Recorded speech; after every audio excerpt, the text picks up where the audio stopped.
Meeting of the City Plans Panel. My name is Councillor Jim McKenna and I will be chairing today's meeting. Could I remind everyone that today's meeting is being live streamed on the City Council's website so that the public can observe the meeting without needing to be present. City Plans Panel deals with applications from the city centre as well as the largest and most significant applications the council receive. The aim of the panel is to hear all relevant information from applicants, members of the public and council officers to help members of the panel make their decisions. Could I now invite members and officers to introduce themselves and mute your microphone once you have done so. If we could start on my left, Daljit, please. Thank you, Chair. I'm Daljit Singh. I lead the Central Area Planning team. Robin Coughlin, I'm the planning case officer in the central team. Good afternoon, I'm Lisa Brannan, Principal Engineer, Highways. Good afternoon, it's Councillor Caroline Gruen. Good afternoon, Councillor Katie Dye. Good afternoon, Councillor Asghar Khan. Good afternoon, Councillor Annie Maloney. Good afternoon, Councillor Kaylee Brooke. Good afternoon, Councillor Peter Carlisle. Good afternoon, Lewis Footick, part of the Plans Panel admin team. Hello, Councillor Ryan Stevenson. I'm Councillor Colin Campbell. Good afternoon, everyone. Good afternoon, Councillor Penny Stables. Good afternoon, Councillor Barry Anderson. Good afternoon, Stephen Varley, Design Officer. Good afternoon, Andy Booth, Clerk to the panel. Good afternoon, Amy Davis, Legal Officer. Afternoon, Jonathan Carr, Head of Development Management. Thank you for that. Moving on to item 1 on the agenda. Andy, please. Thank you, Chair. Under agenda item number 1, there are no appeals against the refusal of inspection of documents. Under item number 2, there is no exempt information on today's agenda. Under item number 3, there are no late items. Moving on to agenda item number 4, could I ask members if they've got any interest to declare? No. Moving on to agenda item number 5, we've got apologies today from Councillors Blackburn and Cohen, and we've got Councillors Stevenson and Staples in attendance as substitutes, Chair. Thank you. Thank you for that, Andy, and welcome, Councillor Stevenson. Can we move on then to agenda item 6, minutes of the meeting held on the 18th of January. And if I may, I'll go through it in my usual way. Page 7, page 8, page 9, one of our very rare short meetings, that was. Any matters arising? Can somebody move them as a true and correct record? Thank you, Councillor Gruen. Seconder for that? All those in favour? Thank you. Moving on then to agenda item 7. Robin, please, if you'd introduce this. Thank you very much. Just before I start, I'll just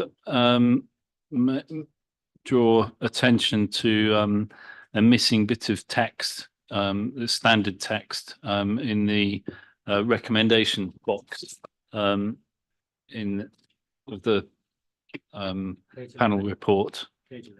Page 11. It normally says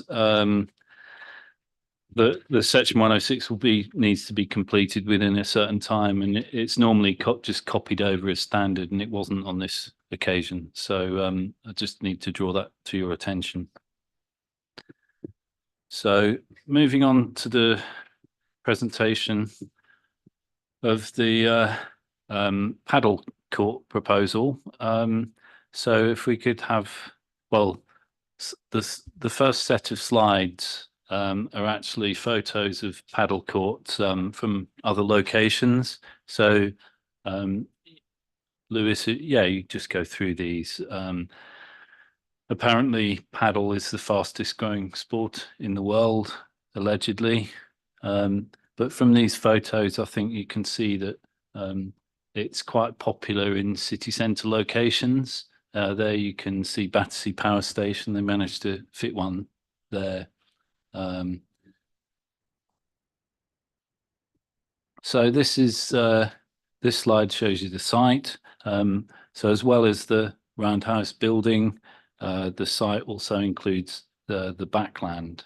The reason the scheme has to be determined by panel is because the backland area is allocated for housing. It's reference HG2113 in the site allocation plan. So the proposal has to be considered as a departure from the development plan. Next slide, please. So everyone will have seen the roundhouse building on the south side of Wellington Road. It's grade 2 star listed. It was last occupied as a vehicle hire business, but it's been vacant for several years now. Next slide, please. So this is the backland area. Here they're proposing 5 outdoor courts. You can see it's largely tarmac and hard standing. On the left, you can see proximity of a new block of flats that's part of the Doncaster Monkbridge site. And to the right, you can see offices that are in the half roundhouse building that's across the other side of Granger's Way. You can see there that they were re-roofing the roundhouse. I took that shot last summer when they were doing it, but those who were on the site visit this morning will have seen that that work's all been completely finished. That didn't need planning permission because it was a complete replacement of what was there, a re-roofing of what was there, and it's all finished now. Next slide, please. So this is a slightly raised platform adjacent to the Doncaster Monkbridge site, and they're proposing car parking and car parking access along there. Next slide, please. This is the area of backland that stretches eastwards towards the canal. It was originally proposed as phase 2 of the paddle court scheme, but it's now been withdrawn from the application. Next slide, please. So the front forecourt and the applicants here are agreeable to giving up some land to assist with the footbridge improvement and also land for a wider footpath and cycle path. Next slide, please. Here you can see inside the roundhouse. Again, I took this one in the summer. And the paddle courts are proposed to sit in this outer ring, and the central element will have the changing rooms and toilets, etc. The conservation officer is supportive of the use generally. The courts won't require any harmful building alterations, and they'll fit quite comfortably in the space, only involving removal of modern additions. Next slide, please. So this slide shows the housing allocation of the site allocation plan. It's the dark brown lozenge. Some of the rest of the lines are a bit washed out on this, but you can just see where the roundhouse would be at the left-hand end. It measures 0.99 of a hectare, and it covers all of the backland area. As I say, not including the roundhouse itself. Next slide, please. So to overcome the objection to the housing allocation, the applicant agreed to do 3 things. First of all, remove phase 2 from the application. Effectively, that's half of the housing allocation. So you can see the area to the right outlined in blue. That's taken out of this planning application, and it's there as part of the housing allocation that could be developed for housing.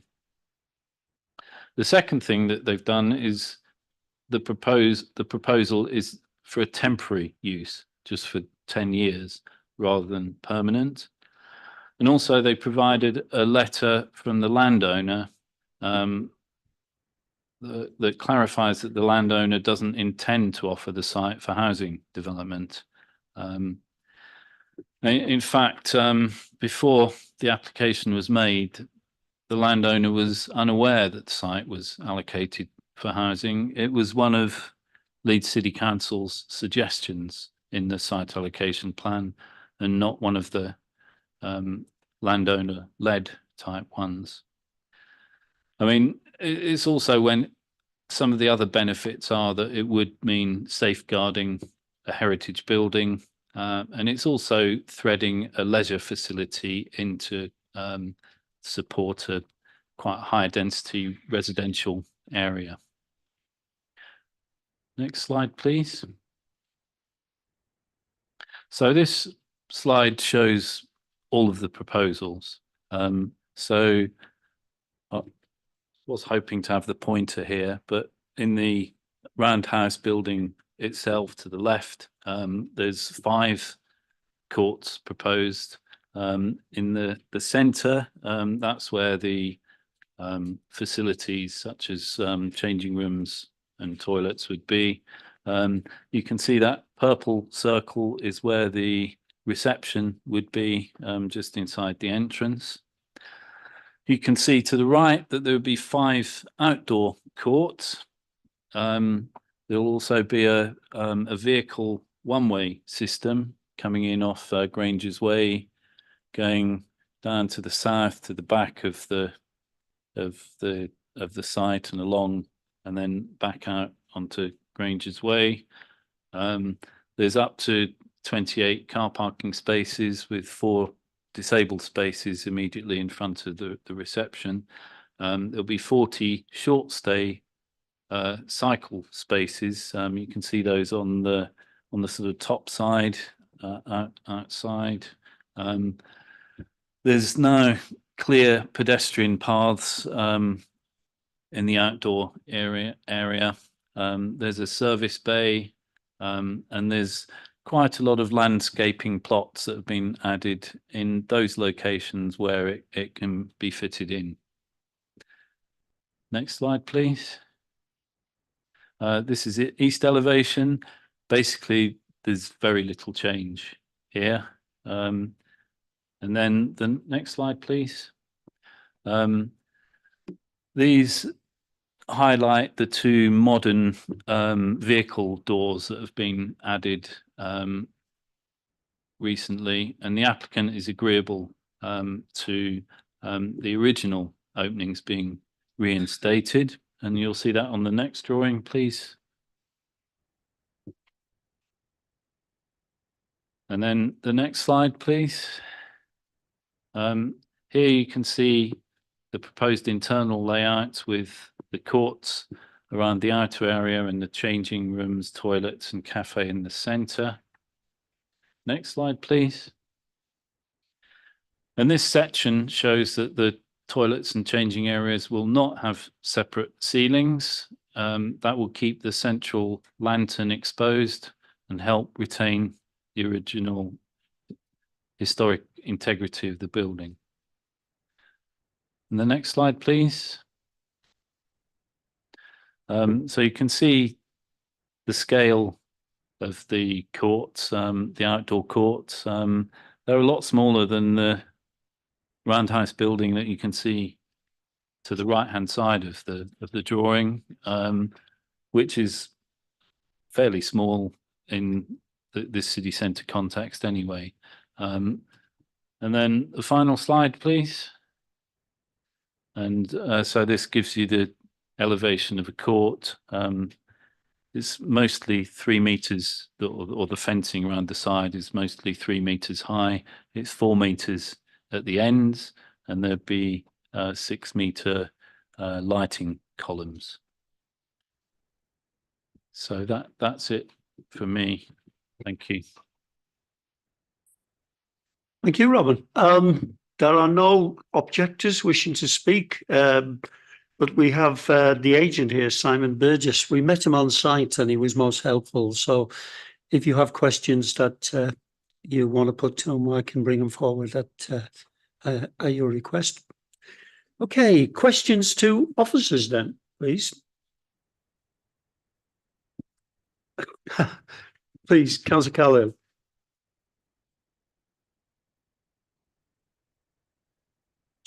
Oh, I'm sorry. Thank you. Yeah. Just around the allocation side of it, maybe more of a question for Daldit, but so I gather it was allocated for 310 properties. Obviously, half of the allocation isn't coming forward anymore, so that's protected. So maybe we're down on the allocation of 150 properties or such. Based on the sites that we've had allocated in the city centre area like this, are we seeing typically that we're achieving more higher density than we expected in the allocations plan? So are we ahead in terms of housing delivery in this area? Should I be concerned that this would take effectively 150 houses out of that plan? Peter, bring Dalgid in.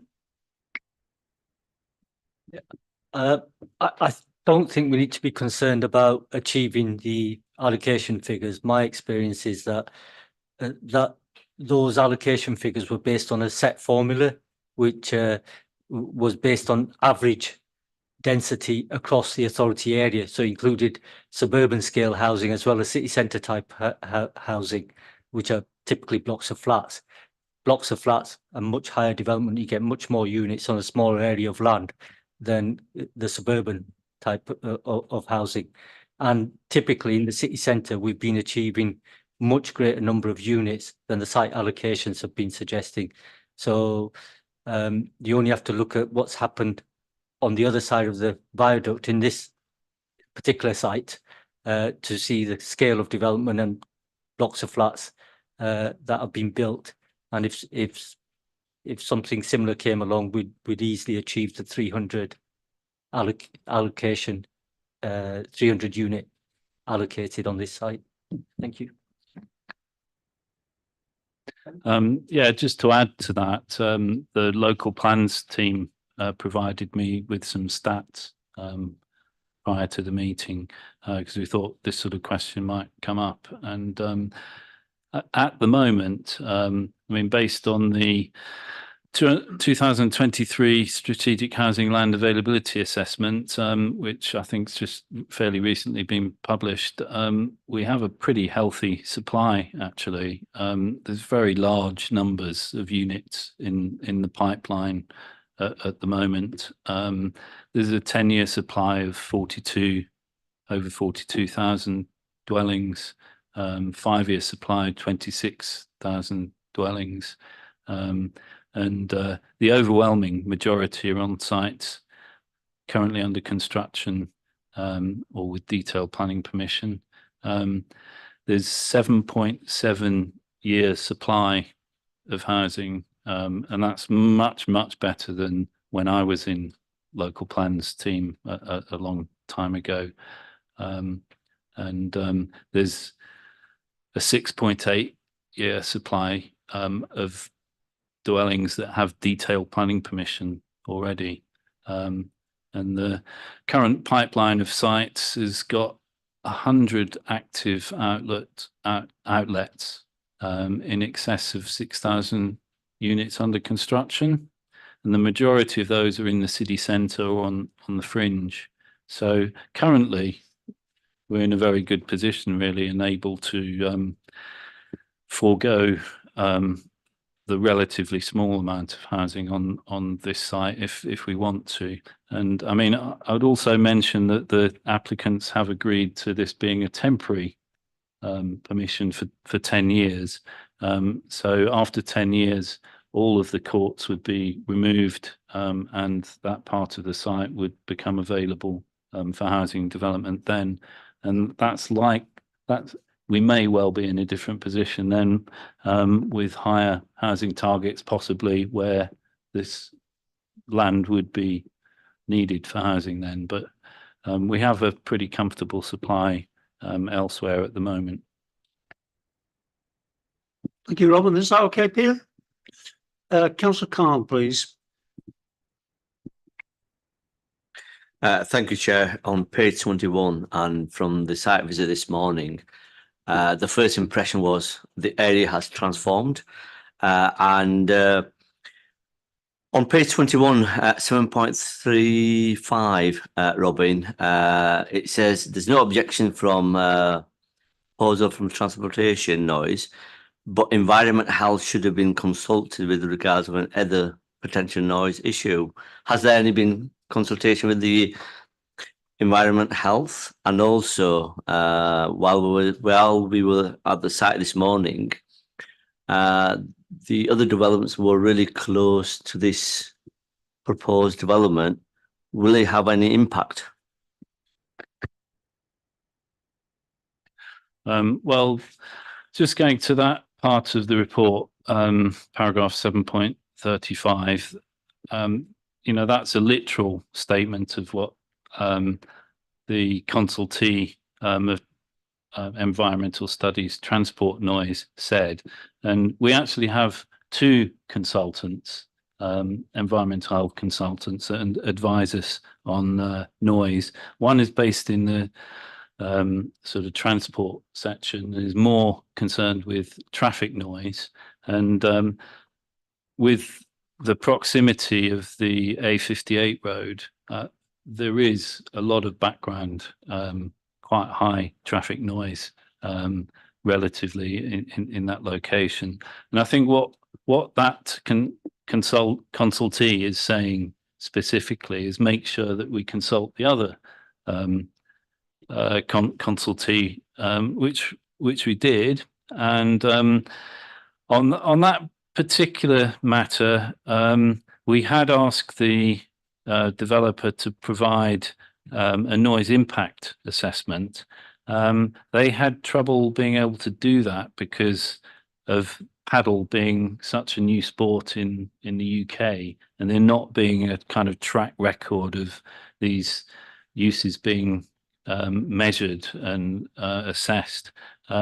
So without that information that could justify, the applicants were originally applying to open to 11:30 at night.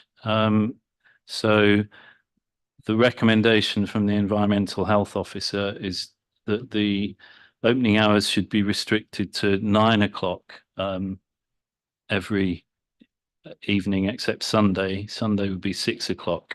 And if it's subsequently found that the courts aren't as noisy as people expected, then they would have the evidence and they'd be able to apply to extend the hours at a later point. Thank you for that, Robin. Is that okay? Councillor Khan? Can I just come back to you just briefly? Robin, I think it would be ideal if we got the report from the developer on the noise, but it has not been provided. But I think we could put as a condition the developer does provide the noise report for this development.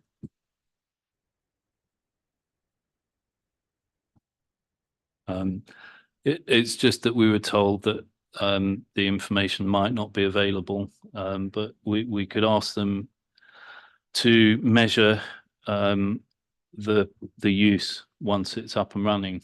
That could be conditioned. Councillor Campbell, please. Yeah, a couple of points. When we were on site, if you go back to the original red line drawing, where the site's been cut in half, there was a ramp that took you up to what was the old railway line, where the new flats are, which you can see on there. Right. What happens to that? Are there any rights of access over that to get you, well, presumably in the old days, to get you up onto the railway line?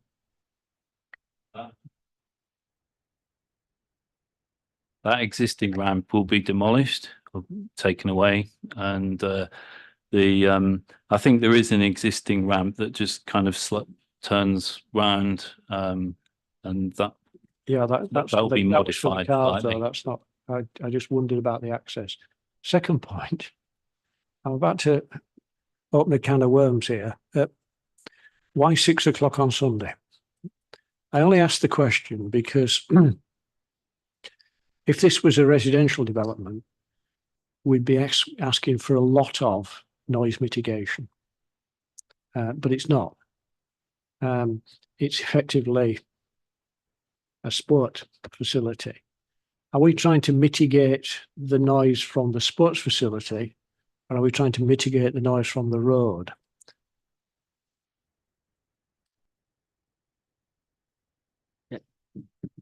What we're trying to do is control the operation of the paddle courts in such a way that they don't create a nuisance to the new residents next door.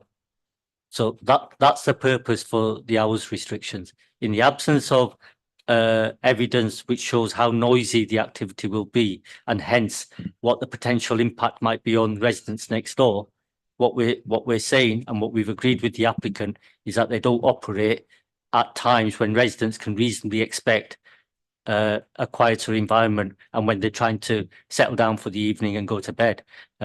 So it's a bit of respite for the residents. So this activity, if it is noisy, doesn't operate late into the night.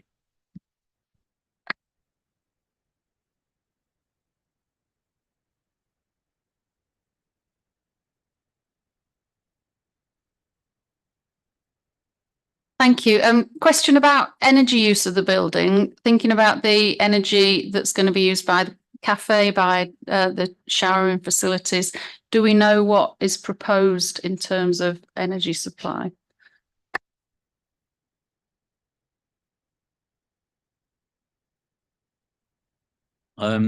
We were told on site by the surveyors that there wouldn't be any heating of the indoor court area because they said it's not needed for the use that is intended. I would think that the energy use of the the toilets and cloakrooms would be relatively small, really, but I don't have the information to hand. It might be something that the architect could advise on. With your permission, perhaps if I bring the agent forward. Simon, if you would, or irrelevant to the architect, even better, yes. Not even better for Simon, but okay. Did you hear the question? Would you like it repeated? This one working. Yeah. Can you repeat the question for me, please? Yeah, so my question was about energy use by things such as the showers and hot water in cafe and changing rooms. What proposals do you have for a source of energy? Well, the roundhouse will obviously already have a power supply. Like Robin's already said, there is no proposal to put heating into the court areas because it just simply isn't needed. Quite clearly, upon any kind of approval, we would need to engage with an M&E consultant to fully design the systems to be put in place. That includes anything from obviously the hot water for the showers, lighting. I do know that the client does promote the use of low energy lighting. They particularly do that on the external court as well. Excuse me. So they are very energy conscious. They do actively promote green technologies in their other facilities that they have in the UK and more specifically in Europe. So again, I would go back to that. There would need to be a fully detailed design put in place should any approval come forward. Yeah, thank you. Just to have it on record that I would be keen to see it as an extremely sustainable development. Thank you. Absolutely.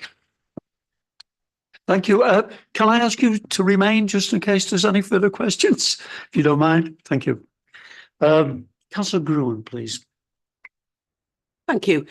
Just picking up on Councillor Campbell's question about the purpose of timing the use of the courts and noise impact. I just wonder if you could give us an indication of how much noise impact there will be made by those paddle courts on the neighbours. In any way, able to quantify it in any way?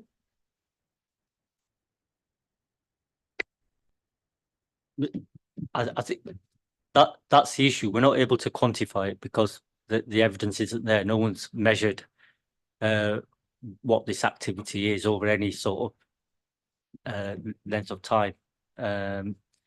But it's akin to tennis or squash. So there are people, exerting themselves, playing tennis, probably shouting. It's an outdoor, it's not it's fenced in, but it's not insulated in any way.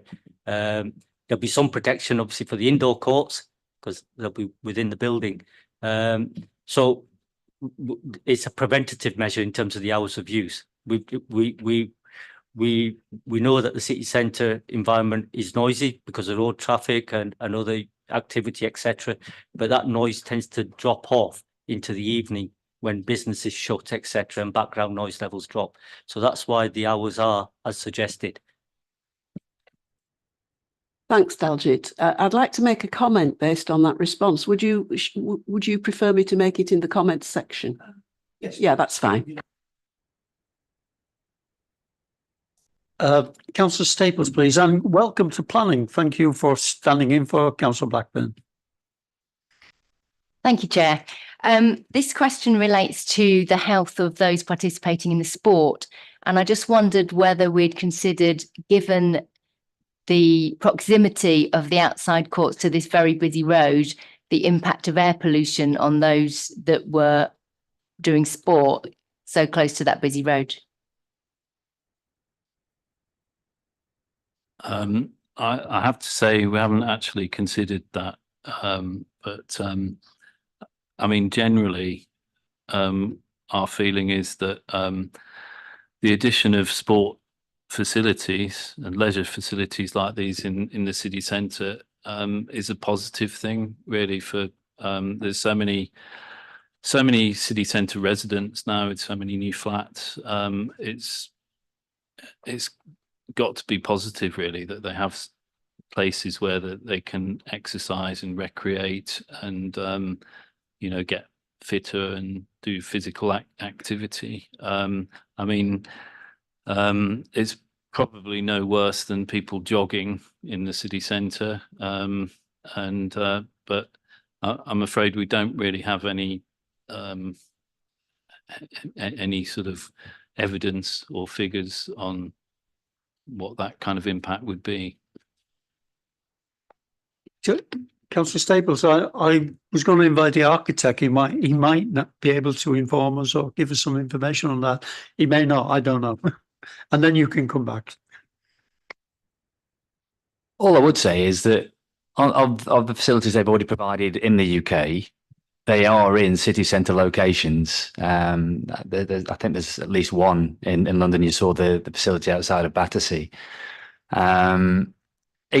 It is seen as a healthy sport. I totally take on board the comments. But again, I have to side with Robin on that and say that there's plenty of other sports, and including jogging, that go on inside the city centres, and cycling as well. But I don't have any other evidence other than that, I'm afraid.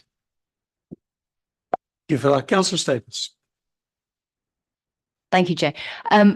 Yeah, it was just a concern because whilst I completely agree that, and I'm absolutely in favour of increasing participation in sport, and that obviously those inside the building will be fine. I was just concerned because it'd already been noted that that's an extremely busy road. So whereas in the city centre we're reducing the amount of traffic and therefore the amount of pollution, that's not likely to happen anytime soon, I guess, on that road. That was my concern. Thank you. Thank you. Any further questions? I've seen no more hands. A question? Yes, please. Actually, there were a couple of questions. One is that we are ambitious to be a child-friendly city. This is in effect a sports centre, isn't it? I just wondered if there were any measures being taken to make it child-friendly, not specifically play necessarily, but family-friendly, shall we say? And I've got another one as well. So I think that might be to you, sir.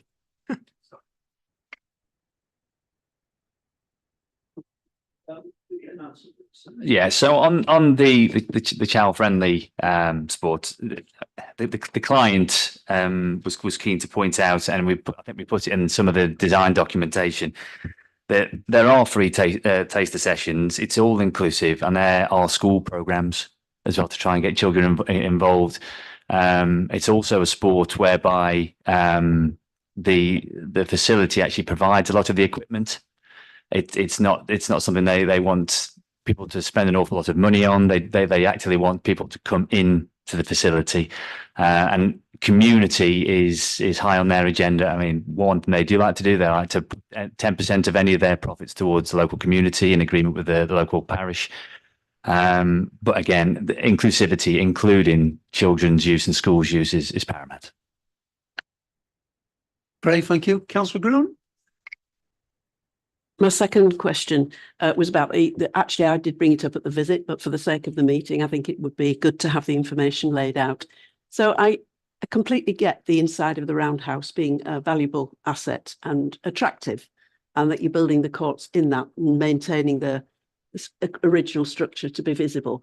But what I was more concerned about was it all looks at the moment a bit tatty and a bit dirty and a bit defaced and so on. And I'd like to know the measures that you're going to take for what kind of finish we can expect to see it in its final form. Yeah, completely agree. Obviously there's been some issues with the roof and the gutters in particular, which has caused greening on the facades. There's also been some elements of the facade that have had modern alterations that we wouldn't necessarily agree with. We've always maintained our stance to the client that we would look to reinstate original fixtures where absolutely necessary, and that's what we've shown to do. In terms of the cleaning, we don't want to strip everything back so it looks shiny and brand new, because it's a grade 2 star listed asset. But there are certain things that we can do, and we would be suggesting to the client that they do a light non-abrasive clean, almost like a DOF system, so that we can take off the dirt and the grime that's accumulated because of the faults that the building's had. We don't want to necessarily remove all the industrial staining that's gone on that shows the historical context of the building, but we are looking to strip back some of the dirt and the grime that has accumulated over time through faults like leaky gutters and just general, I want a better phrase, abuse of the building, really. I haven't seen any more questions. Can we have comments? Is that a question? Come in, Kaylee, then, please. Thanks, Chair. So it's just going back to what you were saying about the school programs. Have you got any? Will there be any outreach work to like children and families that are on lower incomes to support children into activity that they might not be able to afford otherwise? Yeah, again, the client is keen to point out that there are free sessions for people on lower incomes, unemployed. They really want to try and get the community into the sport. And again, there's also reductions in cost for sort of blue badge members and NHS and people alike. But yeah, anyone on lower incomes would be fully supported. So what sort of price point would that be? How affordable would it actually be for people? I'm not aware of the actual numbers. Unfortunately, I'm only the architect on the scheme.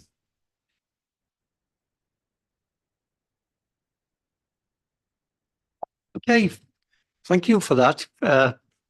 Good to have somebody there who can answer questions. Thank you on issues that do spring up at planning meetings. They're often happen as we walk around and look at things, and the questions spring up automatically. But thank you for being there. I know Simon was most helpful on site, and we appreciate that also. Can we move on to comments, please? Councillor Groon, you said you needed a comment, so give other people a chance to. Yeah, so the comment I was attaching to the response that Daljit gave me earlier was about the noise impact. And it was just to say that based on personal experience of working with communities that have pitches within their reach in terms of sound, the comments that I've received have been very much that, well, you might have said, stop play at 9 o'clock. But actually, by the time people are showered and going home in their cars and shouting their goodbyes and all the things people do after they've done a sports match, it actually goes on longer than the time we've said that play must stop.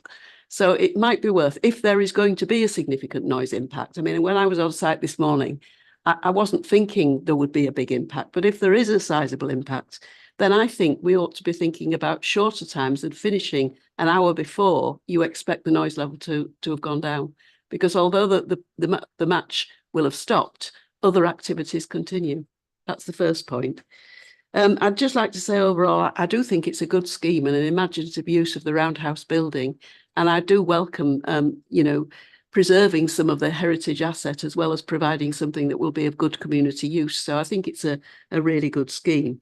I'm a bit underwhelmed by the comments on green space. I know it's difficult, but I need to say what I feel about the scheme, which is there's a patch of green next to it, which leads to the canal, as we saw on the presentation. I know is it in different ownership? Did I understand that piece? Different ownership? The whole site is in the same ownership, and the paddle court use is going to take a lease for 10 years on part of it. Well, I just feel that patch of green there could be really creatively used and add to the feel of the sports and the leisure, and it would be so good to develop that in that sort of way, even if it was just for a 10-year use along with the pitches. Any further? Councillor Campbell. Bye.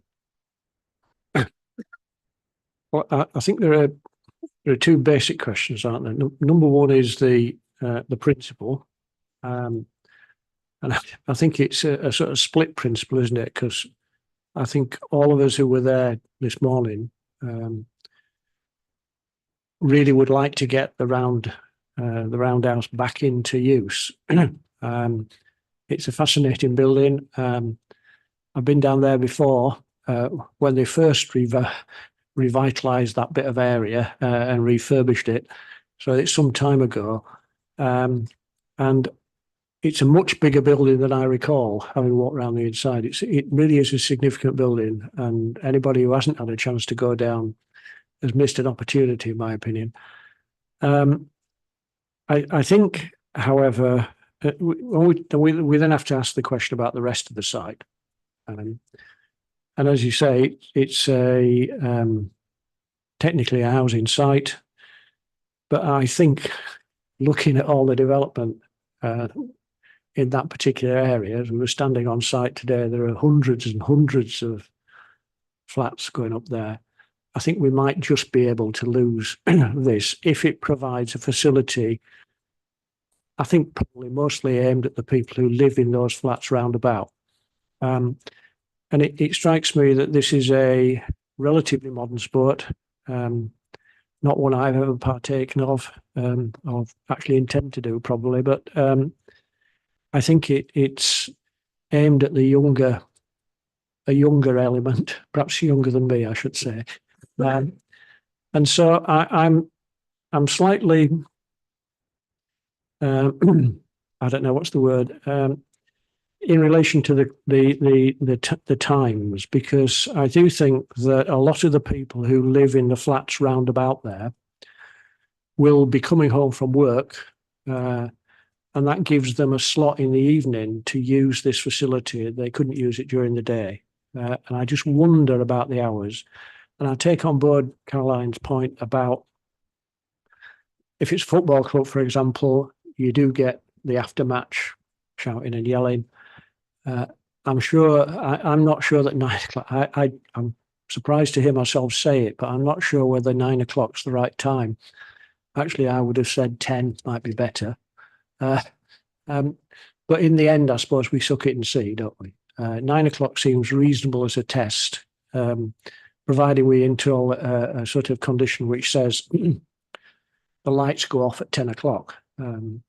We've done that on a number of all-weather sports pitches recently. I like Caroline, when we were on site this morning, this is a fairly bare, unappealing site. And I've picked up on the points everybody's made about the the pollution associated with the road, which is significant. The noise is significant. And I think there's a missed opportunity here for some much improved environmental landscaping about this site. Notwithstanding what officers told me on site this morning, much of it seems slightly token. That famous window box approach.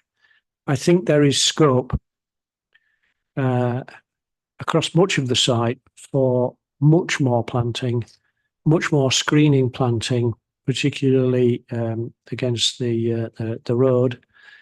And the plus point about extra planting, of course, is it helps clean up the atmosphere.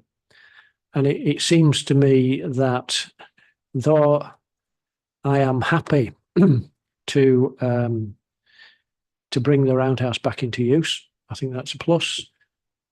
I have no issues in setting aside, I suppose, the housing element for effectively a leisure element, which will benefit the people who live in the area. But at the moment, I can't support this because I just don't think we're doing enough to green up either the site or that bit of the city.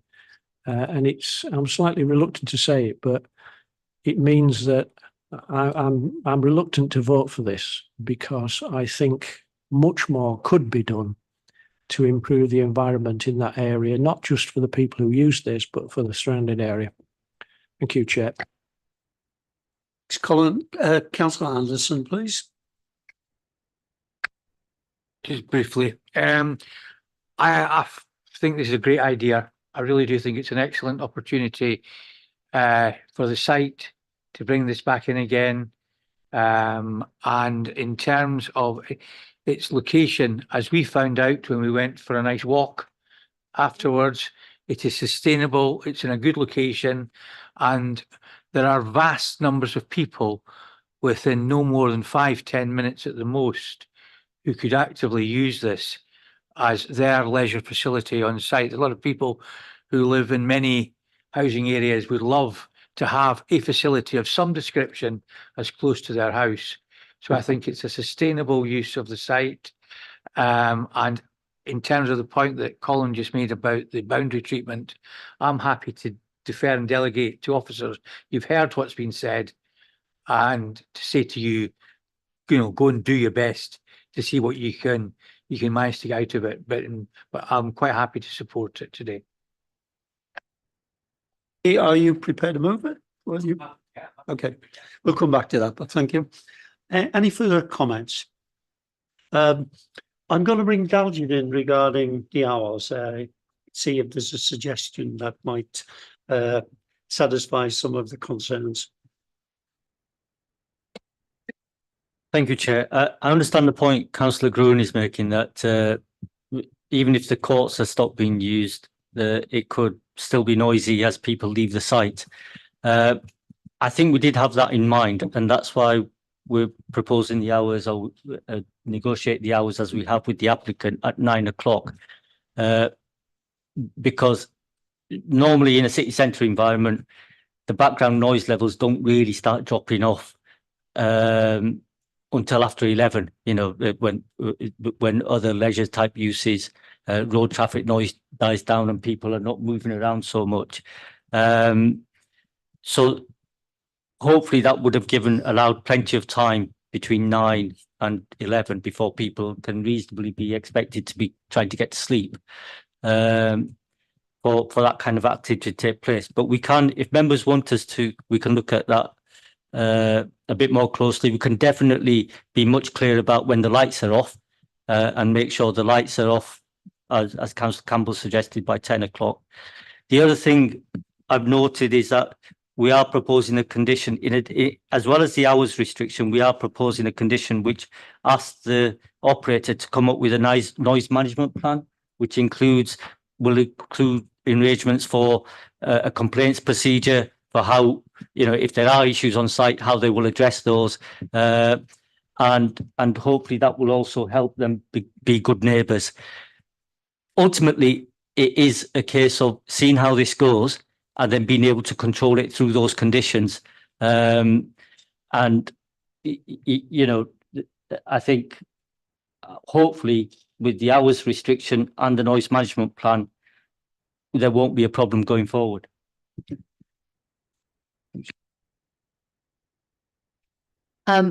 Just following on really from what Councillor Campbell said in terms of the tree planting, I think that's an excellent idea in terms of mitigating for the air pollution.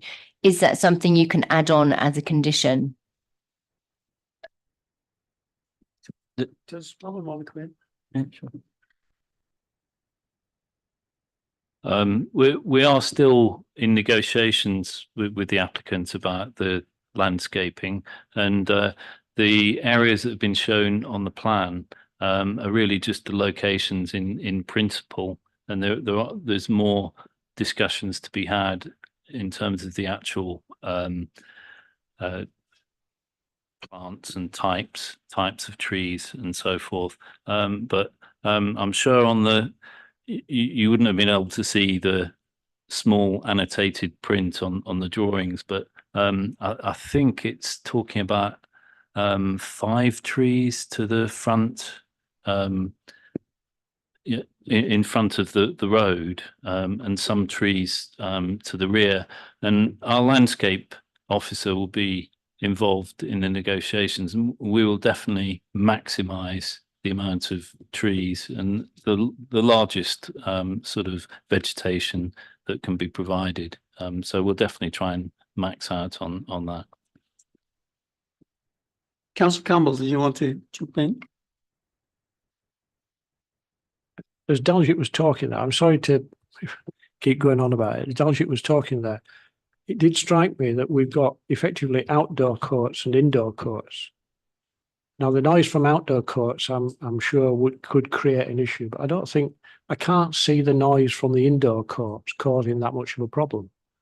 And so it would seem to me it might be reasonable, says he dangerously, to say 9 o'clock or whatever it is, switch off of the lights outside, but actually allow them to use the inside until 10 or maybe even 11. And can I come back to the planting? One of the things that you'll find if you sit on this long enough is that we end up with their negotiations still happening. I think I need to say very, very clearly, unless you can say to me the negotiations will in effect double the amount of planting you're showing on that plan, then I can't support this. The whole front of the building next to the road, if I look at the plan, isn't required for the development. The entrance is at the rear, the car park's all at the rear, so the whole of that space at the front between the roundhouse and the road is not required for the development. Now you're going to tell me there's a cycle lane going in. Okay, well, when the cycle lane goes in, that's fine. But everywhere else, we've got a flower bed on there and 5 trees. I'm sorry, it's just not enough these days. Development Plans Panel will be asking you for a heck of a lot more than that once the LDF comes through. So we need, I'm sorry, unless we're prepared to say, no, we need to put a lot more in, I'm not supporting this. Did you want to come back in, Lisa? You're very welcome if you want. Yeah, it's just to confirm there will be a cycle lane, yes. In that line. But a cycle lane does not stop you using the rest of the site, does it? A cycle lane's only, 2 meters wide? Okay, I think we're nearly there for deciding, folks. Peter. Sorry, thanks, Chair. I wasn't going to come in, but I think I'm looking at this and I couldn't help thinking when some of the comments were that if somebody was coming forward for a bar here, then we'd probably accept that. It's a fantastic building that you could do that. And we would probably limit outside drinking at 10 o'clock perhaps, and then let them carry on till midnight inside, as they would at most of the other venues.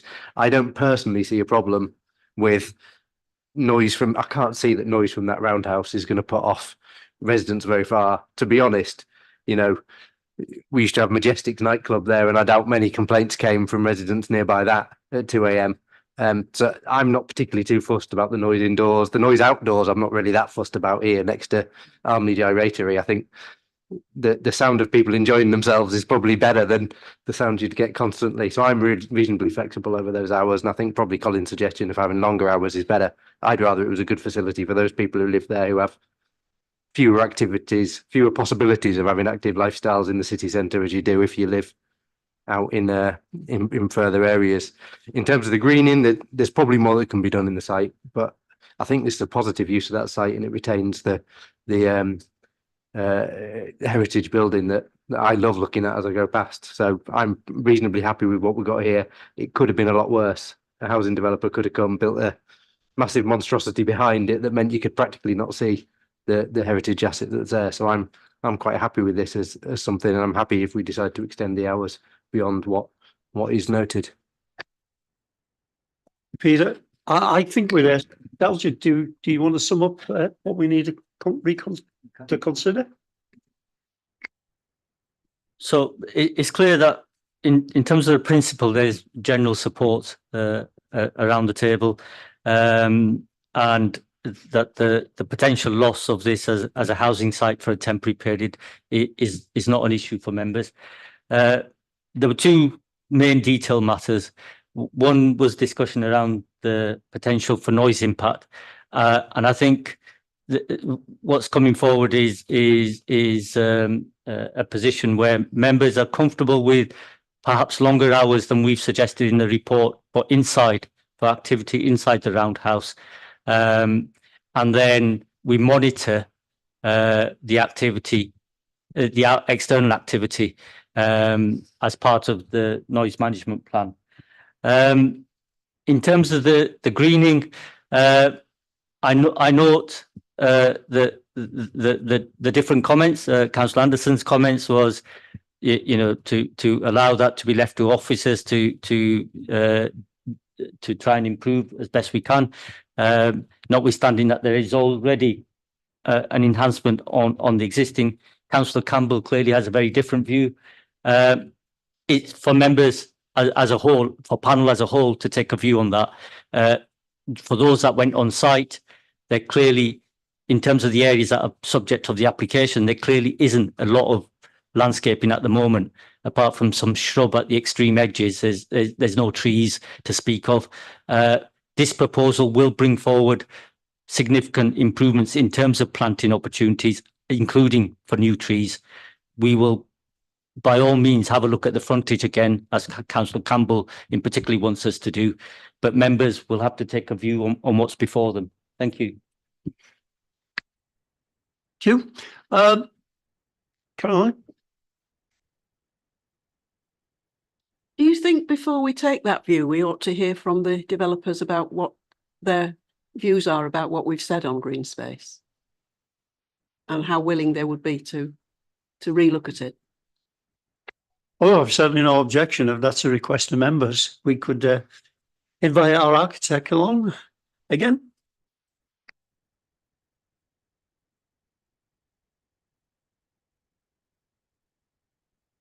Yeah, I can. Well, taking all the points on board with regard to planting. I mean, the landscaping was something that we had initially discussed with the ecologist consultant when they looked at the biodiversity net gains, and actually the site came across as that it didn't need any biodiversity net gains. However, we don't see that as being a positive for the site, which is why we've tried to sneak in some planting where we think it feasible.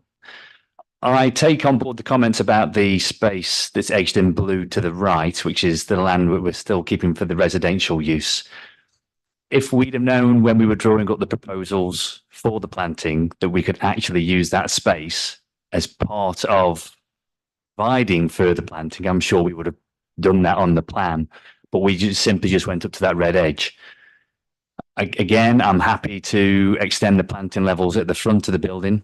What we don't want to do, though, is completely obscure the building. It is a fantastic building. It's very unique. You're lucky to have it as a city, and it's in remarkably good condition, really, given the changes of use that it's had over its history. I think the overall gain of actually bringing this building back into use and allowing the public to use it while also increasing the level of green space around it is certainly advantageous. Again, we would be happy to look at that rear boundary in particular, and provide a bit more tree planting along that edge. And we can also look a little bit at the front, but I'm not so keen on a lot of tree planting, or certainly trees that are going to grow to a certain height, because you're just going to obscure what is a fantastic looking building. Thank you. That's most helpful. That's most helpful. Thank you. Are we ready to look at the recommendation? I've had a move by Councillor Anderson. Is there a seconder? Peter, are you prepared to second it? You were very strongly. Okay. All those in favour then, please show. Okay, thank you. Those against? Those absent? Thank you, Colin. I think that's fine. Are we happy with our assurances that when it's deferred and delegated, that we could leave it to officers to decide on the landscaping, the extra landscaping as proposed? Are we happy with that? Yeah, it saves it coming back. I mean, he's been very forthcoming, really, as a gentleman, hasn't he? So, yeah. Yep. Okay. Can I say to people who went on the site visit this morning, really missed a great walk. It was, and we're digressing, we're not on the planning application, we're talking about our nice walk. People who's been on planning a long time will know that the old railway viaduct that's listed, I believe it's Leeds and Thirsk Railway, of course not operating now, it hasn't been for maybe a century, I don't know, was based on the High Line in New York. I don't know if any of you have been to the High Line in New York. I haven't. I've been to New York several times, always meant to go, but it was always too much to do in New York, so I've never done it. But we actually walked from that side, the roundhouse, to the one on Whitehall Road, the next one, and we walked on top, and it was absolutely fantastic. I did say to members, this is all you're doing with our great officers, and this is what we've got. It's not quite finished yet. Underneath the arches, there's going to be cafes and you can walk at ground level. So it'll be magnificent. If you haven't seen it, do please walk. It's an amazing inner city park, really. I don't know how long it is, but it must be about 300 and odd yards or meters. But it's really good. And for those who say, well, what about people with disabilities? Well, there's elevators. There's actually an elevator to take them up to the higher level. I carefully took a photograph of the elevators, because if I put it on Facebook, I'm sure that will come at me. What about disabled people? Well, they catered for. It's fantastic, and we should be rightly proud. I said to every one of them, clap each other on the back. You've done a marvelous job here. So moving on anyway, after that. Yeah, wasn't it? Yeah.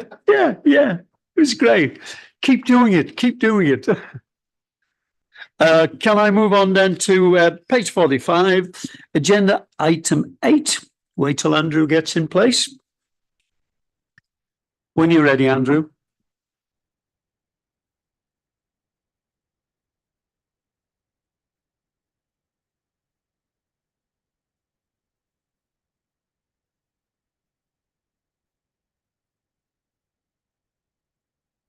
Thank you, Chair. Members may remember that this site was previously presented as a pre-application in August of last year. This application follows the pre-application advice that was given and seeks consent for an office development on an allocated site, of which the initial outline consent was granted back in 2007. With development commenced on all of the sites except for this one. Next slide, please, Lewis. So the site is outlined in red in this slide. And it is located to the north of Whitehall Road, with the canal and river to the east and railway embankment to the west. Next slide, please.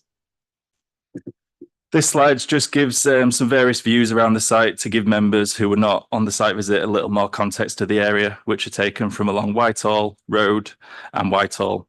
In image 2, you can see Latitude Red, which was the building first built on this site. And then in image 5, you can see Latitude Purple B, which is the most recent development, which is due to be complete, I believe, in April of this year. Next slide, please, Lewis. In terms of the ongoing regeneration, which has already taken place to this area of Whitehall Road, the site is in yellow block on this slide. The Monkbridge Viaduct development is to the far north, with Latitude Purple B in front and Latitude Red to the east. The consented Get Living mixed-use development is located to the south of Whitehall Road. And the Springwells Gardens is to the southwest beyond the railway line. Next slide, please. And this just provides a clear visualization of the evolving character of developments which have been consented and built out to this area of the city centre. The site is in red. The blue buildings are under construction, and some of these are nearly complete, consisting of Latitude Purple B and Springwell Gardens. The buildings in yellow are ones which have been consented and development hasn't yet commenced, and the ones in purple are buildings which are still under consideration. So just before we move on to the details of the proposal, I just wanted to mention that since the report was printed, we have received a further letter of representation from Councillor Carlisle, who wishes to express his full support for this proposal. Next slide, please, Lewis. The proposal is for a 12-storey office building with ground floor cafe and co-working space, with landscape and improvements proposed along Whitehall Road, Whitehall, and to the west of the building. There is a total of 10 car parking spaces, which will all be electric vehicle charge enabled, and a total of 138 long stay cycle spaces to be provided. And a new bi-directional cycle lane will also be located to the north of Whitehall Road. Next slide, please, Lewis. So these next slides just show the floor plans of the building. The mezzanine area will feature cycle parking and the changing facilities for staff to promote sustainable travel methods. Next slide, please. This is just the typical floor plan of the office. Next slide. And then the proposal will also feature a southern roof terrace for employees, as well as a breakout space, which will feature soft landscaping and a living wall. Next slide, please. Oh, yeah. And these are just some examples to give members an idea of the living wall, which is proposed to the roof terrace, and which will be provided within that roof area. Next slide, please. The next slides are to give members an idea of the elevational treatment of the buildings, which will be highly ordered with regular grid arrangements of brick, with windows set into reveals and inclusion of textured aluminium. A green wall is also located to the main entrance of the building on the southern elevation. If you go to the next slides, Lewis. Yeah, just next slide, please. Next slide. Next slide. And these next slides are just looking at the detailed colonnades of the building, which, as I mentioned, will feature living walls with the amount of glazing also proposed, which will offer natural surveillance towards Whitehall and Whitehall Road. Next slide, please. This is just a detailed elevation of the roof terrace, which will feature, again, 2 living walls. Next slide. So, as mentioned, the proposal will also feature a number of landscaping improvements. The improvements to the east will create a green buffer between the proposed development, with landscaping and seating for people to sit. The landscaping proposed to the north along Whitehall consists of shade-tolerant planting, with climbing plants used on the aluminium perforated cladding to the ground floor. The main access into the building is from the south, in which landscaping will consist of tree planting with a mixture along the frontage to soften the building's appearance. The planting would also sit alongside the council's improvement works along Whitehall Road, including a bi-directional cycleway. And then vehicular access into the site is from Whitehall, which leads into the car park to the west of the building. Beyond the car park, an area of landscaping is proposed, which will feature tree planting, areas of seating, and an improved north-south pedestrian link set within the landscaped area. It has also been confirmed since our visit this morning that the existing hoarding structure on site will be removed as part of this development. Next slide, please, Lewis. And so members at the pre-application presentation related to the concerns of the heritage of the site and how this could be incorporated into the final design. The response to these comments, the applicant has confirmed that the approach to landscaping considers the historical use of the site and draws inspiration and reference to the masonry, firing hearths and the cart tracks via the routes through the landscaping and the shapes within the hard landscaped areas. These are just some of the possible external interpretation features which could be used, including signs about the history of the site. All these details will be conditioned as part of any approval. Next slide, please, Lewis. The history of the site will also be carried through the internal fabric of the building via the materiality, tones, textures used. And these are just some examples of how this could be used through the internal fabric of the building. Next slide, please. So since securing the initial planning permission in 2007, the site was marketed, but at the time did not appear attractive to the markets, and the site has laid dormant, despite the various developments which have been carried out around. The proposal will now deliver a Grade A office building, which will procure all electricity from renewables, with landscaping to support ecology, promotion of sustainable methods of travel, and potential of a future-proof connection to the Leeds district heat network.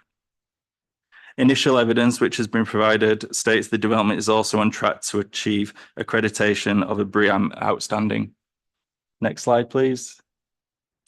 So the next few slides are just some CGIs of the building. This is taken from Whitehall Road, and you can see the proposed soft landscaping along Whitehall Road and also along Whitehall, and along with the proposed cycle lane. Next slide, please. This is just from the western landscaped area within the parking area and with the parking area in the background, and just shows the various tones and textures which could be used in this space. Next slide, please. This view is from Whitehall with latitude purple B to the left and the vehicular access point to the right. Next slide, please.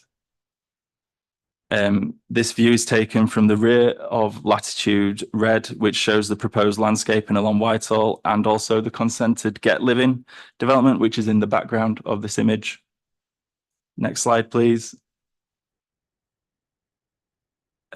This is a bird's eye view of the western side of the building with latitude purple B to the left and the consented Get Living development within the background. Next slide, please. This is a CGI of the proposed roof terrace and how this may look, including the living walls in the background. Next slide, please.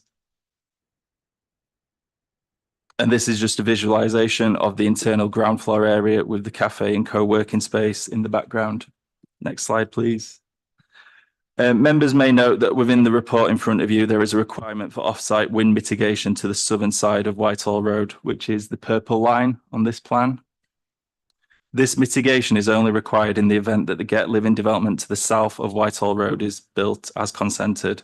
Since finalising the report, I've also noticed there's an error in the wording of para 10.39, which states in the event that this application is consented, this should be worded as implemented as consent was already granted in 2021. So in the way of a verbal update on this element, and since finalising the report, we have now met with highway colleagues who have agreed that the details of this mitigation can be secured via an obligation within the legal agreement. And this would also remove the condition 37, which is currently drafted the report in front of you. The next slide, Lewis, please. And this slide is just to give members an idea of potential mitigation and design ideas which could be introduced. And this screen is only required if the development to the south is built out. And then next slide, Lewis. Thank you. And then in summary, Chair, officers consider that this development is a positive addition which would regenerate a key allocated site within the city centre and finish the final piece of the jigsaw of this wider site, which was originally consented in 2007. The proposal will also enhance landscaping around the site and deliver all Section 106 obligation. And as such, a recommendation of approval is proposed. Thank you, Chair. Thank you, Andrew. There are no objectors present to speak against, but we do have Paul Holland here, the applicant, and I can again bring him forward should you wish me to do so. In the meantime, any questions to officers? Councillor Campbell. Couple of questions. The first one's relatively easy. It talks about 25,000 for biodiversity net gain spent in the area. What and where? The second one is slightly more complex.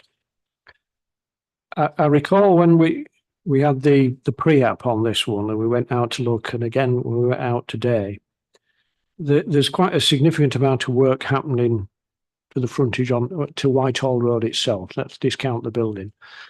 And in particular, there's the lay-by for the bus, and there's the two-way cycle route, and there's a footpath. Now, at the time, I did ask a question in relation to where the footpath went. And looking again at the plan, in effect, the footpath goes behind. Can you get the picture of the building up?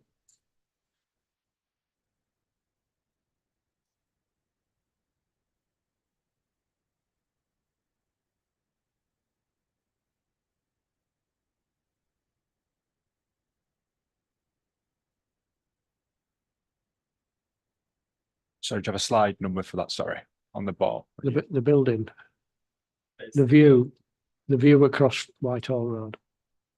Do you want the view or the layout? Sure. No, the view. Back one. That one. That'll do. Initially, we did talk about the effectively the colonnade, because that's a way of moving the building out. But the meshed screens and the footpath appears to go behind the mesh screens. Well, it does on this plan anyway. And I just wonder if you can give me some assurance about safety, because if that's used in the evening or when it's dark or difficult, that's a potential dark area that people would have to walk through to get effectively under the railway bridge on Whitehall Road. And initially I was going to ask about the screens themselves, because it strikes me that there's an opportunity there for some sort of artwork as part of the screen. But again, looking at this plan, I have some concerns about, in effect, what's quite a long stretch of footpath behind that screen, which is not necessarily overlooked by anybody else.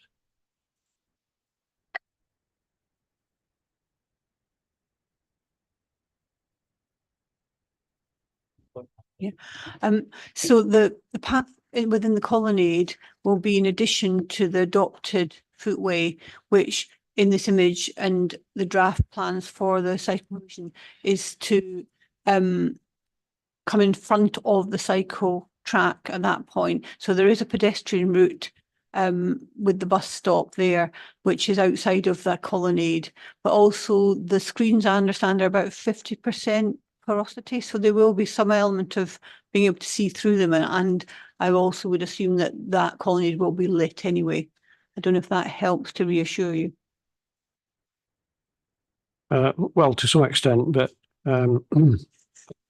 the plan doesn't make that clear. I'll take that as your view. So that the blank space between the bus lay-by and the cycleway is technically footway.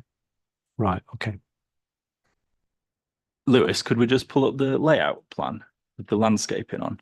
Because I think that shows it the best. It's quite faded out on this, but do you want me to point?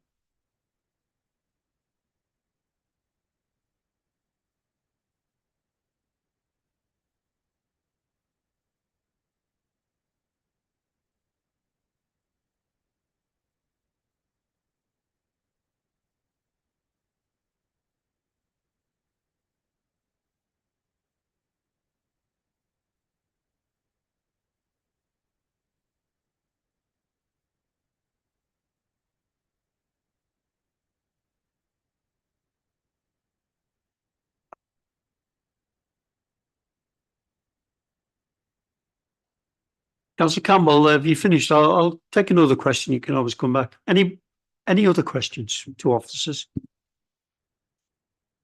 Councillor Brooks. Yeah, like councillor Campbell, I'm not convinced by this footpath being very safe with enough natural surveillance. I'm also a bit confused as to what's going on with like where the building actually ends. Like the illustrations aren't really helping with that. So can you bring that back up again? Is that possible?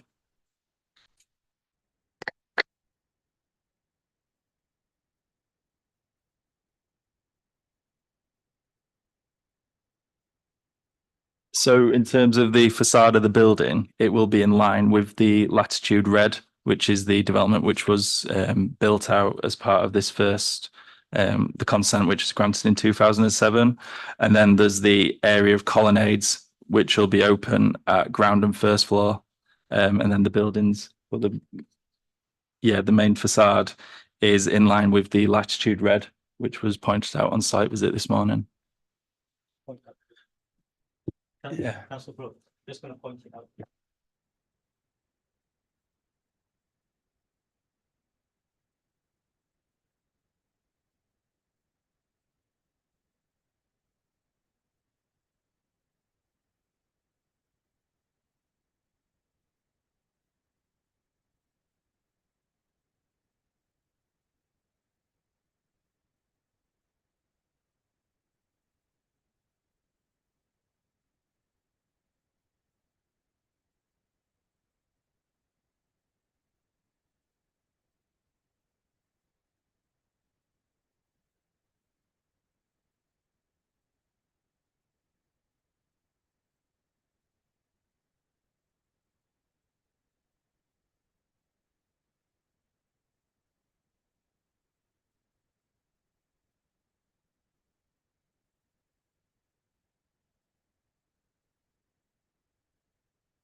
Sorry, just come back in. Right. So right, what I've got is there's a very confusing like dog leg sort of route down the side, right? This like this bit here going from top to bottom of the side, but on the very left hand side. So like if anyone's walking that way, how safe are they going to be? Sorry, which direction? Right. So on the left hand side of the plan, right? With the bridge, where the bridge is, there's a path that is like a weird dog leg sort of shape, right? And that goes up to Whitehall, yeah? Yeah. So if someone were to walk down that path at night time, how safe are they going to be? As part of the application, there'll be a condition for external lighting and CCTV measures. There's also an element of natural surveillance that will be provided over that area. But it is envisaged that it would be well lit and a well-used area in terms of what you've got currently, because currently there's the path over the site. And in terms of natural surveillance and activity, it's likely that there's going to be more activity when this development is consented to how you would feel currently walking on that path at night. But right, that's screened off. So No, from the building, it'll be a clear vision. It's only the screens are only on the frontage against Whitehall Road within the colonnades. So there'll still be a view. So where's the natural surveillance coming into it then? Because if the majority of the building is on top of it, and then there's a screening underneath, I don't understand where the natural surveillance comes into it. So Brooks, we could bring forward the agent to answer that question if you wish. Could I ask Paul Holland or one of his team members to come along? Might save a bit of time, thank you.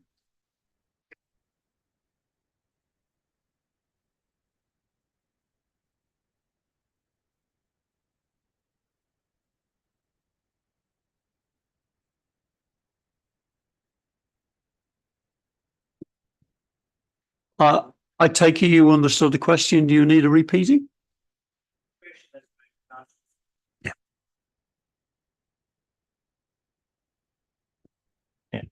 The question's about the natural surveillance, I think. So in terms of security of that garden area, I think the first point is that members of the public walking along Whitehall Road don't need to go behind the screen. First of all, you only need to go behind the screen if you want to access the garden area, the parking area, or you're using it as a cut through to Whitehall.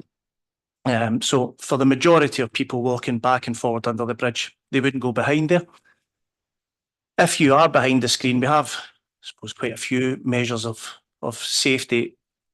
The first is obviously the garden will be well lit. Second is that the screen is 50% porous, so you can see through it at all times. The third is we have CCTV all around the garden area. And the fourth is that the building has 24-hour security. It's 24-hour manned, so it's always under surveillance. And I suppose the last point is that above the podium itself, so from the second floor up, where we have 10 floors of office space, they look onto the garden as well. So. All right, thank you. Does that mean then that the offices are going to be in use at, say, 10, 11, 12 o'clock at night? It depends on the tenants we bring in, but we find generally that there's a mix of uses for times in our office buildings. And if we bring in lawyers, for example, it's quite common that you see them working till, 10 after 10 at night. But depends entirely on the tenant, so there's no guarantee on that. But the building is 24-hour, has 24-hour security, so there's a manned presence in the building with security at all hours of the day. Okay, well, I'm feeling really uncomfortable about the screening. It may just be that the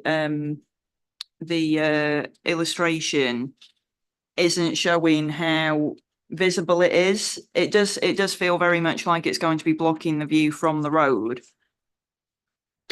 Lewis, could you just pull up the visual, the bird's eye view of that western side? Yeah, that one. Yeah, just.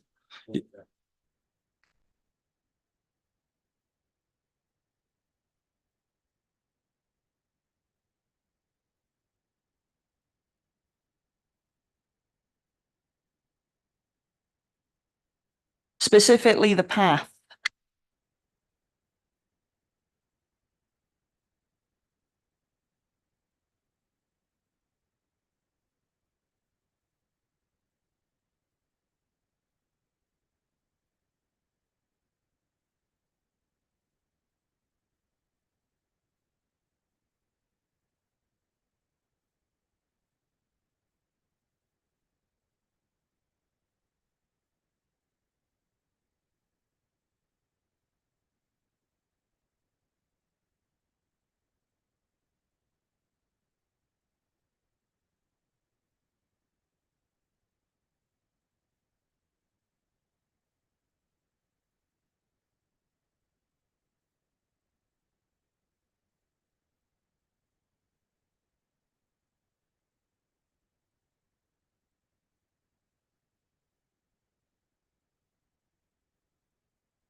Reassured, Councillor Brooks.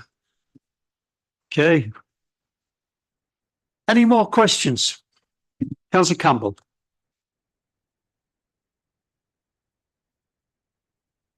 I'm still trying to understand this. So effectively that last bird's eye view you showed us makes it more concerning than the previous one. So if I look at my plan here in front of me, I understand what you're now saying to me about the footpath that goes behind the screen, right? Okay. And you're saying actually you don't need to use that if you don't want to. You can walk along Whitehall Road towards the end, and then you can use the footpath that goes up to Whitehall. But if I'm looking at my plan, and it's got what I thought was the end of the screening. Next to it's the electricity substation. Right, we keep nodding. Next to it's the electricity substation. And next to that, there's a white square. What's the white square? And the dark line that's next to it. Because if it,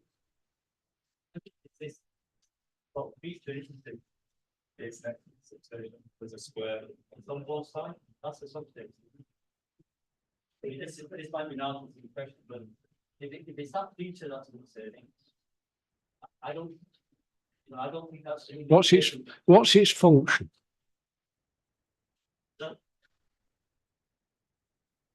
I think what you're talking about, councillor, is the end of the screen, the white square. So what you're seeing there is you come under the bridge, you see a small square and then the bigger rectangle. Is that correct?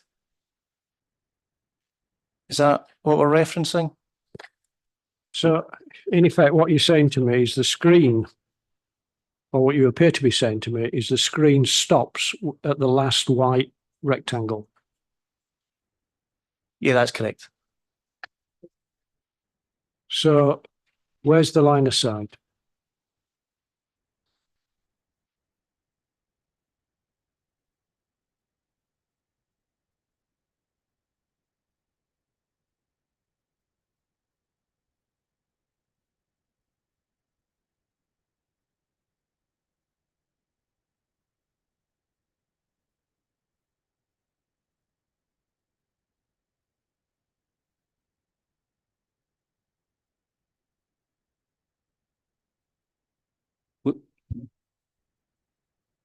We think the screen is there to hide the substation. And it'll also be needed for wind mitigation. And it's needed for wind no bad mitigation. thing. Okay. But it emphasises Councillor Brooks' comment. Where's the line of sight from Wakefield Road? Whitehall Road. There isn't one.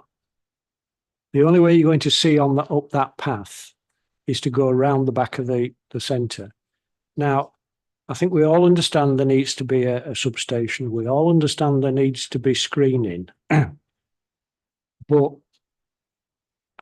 I'm getting worried about that, because one of the plus points, if you remember, when we walked through Whitehall and we said how good this is going to be, part of the whole deal is that there will be a significant amount of nighttime activity, which will encourage people to walk in. Now, you know, further west, it's just the railway line. So, right.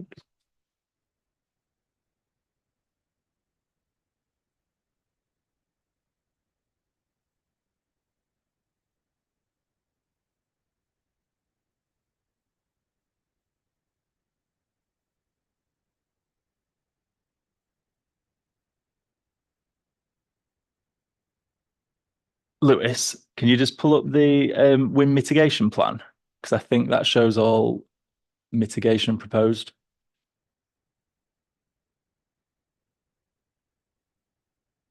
Yeah, so it is wind mitigation target. Okay, I understand the point members have raised. So those screens are in blue, and it clearly shows that it goes across the substation and it's needed for wind mitigation, according to this plan. So there is a function for that. It's not just the artist's impression. I understand the point that's being raised and what is a line of sight. Now, as Paul has said, those screens will be 50% porous, and we've got 50% porous screens near the Vita building, just at the top of Portland Crescent, and you can see through those. I think the only other way to as well as being able to see through those, the only other way to do that is to make sure on the site side of those screens, it's absolutely well lit, and the CCTV is there, and the surveillance is there, and we can't get away from the fact that it's next to a high line railway viaduct, but at the same time we can't avoid the wind mitigation requirements. So I think it's a case of making it as well lit as possible so that there's no hiding places, no dark, shadowy places.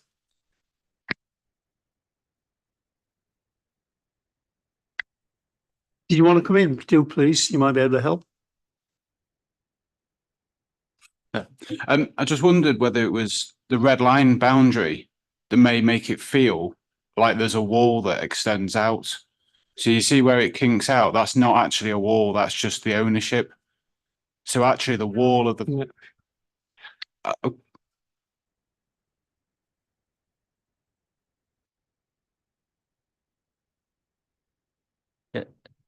And sorry, if I can just reiterate the point, because I think this plan provides a lot more clarity. The dark grey area is a block of flats that members saw on site. They're nearly complete. They'll be complete in April. They have direct line of sight. Those windows, residential windows, have direct line of sight over this area. So again, that's an extra layer of natural surveillance, as well as the on-site measures. This building will be 24-hour security managed and monitored.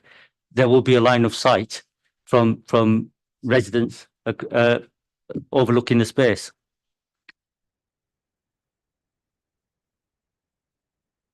Okay, can we move on for more questions? Kate, Councillor Dye, please. Yes, can I ask a question of yourselves as well? You've mentioned that there are going to be green walls, which I think is an absolutely fabulous idea. However, I see far too many failed green walls that look absolutely super for the first couple of years, and then they get browner, and then they get bare patches. So just wondered what kind of maintenance plan you have in mind to stop that happening and keep it as good as it is the first day you put it up. Yeah, it's a good question. All the landscaping around the building will be subject to a maintenance regime that's implemented by the building. So the building will have a maintenance programme for all landscaping. That includes the green walls. We're also looking at using rainwater to feed the green walls so that we're harvesting that from the roof, feeding the walls so that it's always watered as it should be. But the entire maintenance proposal around the building will be monitored and maintained by a landscaping contractor who will have a constant contract to look after all of that. Councillor Stevenson, please. Can I just ask, what happens to the green wall when it reaches the end of its lifespan? Obviously, if it's absorbing carbon, when you take it off, what you're doing with it? I'm not an expert in green walls, but as part of the maintenance regime, if and when it reaches that point, it would be replaced, I suppose, is how that works.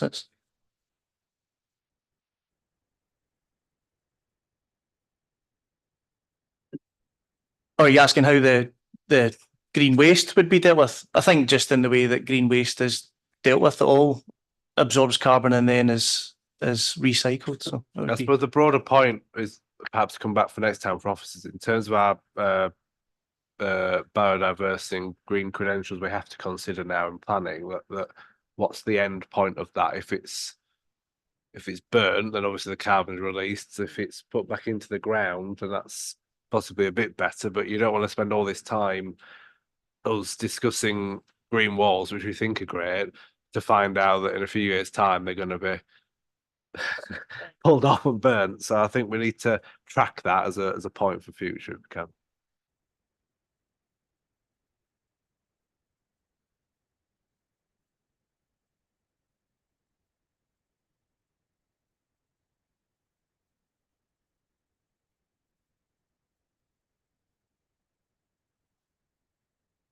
You can sum up now.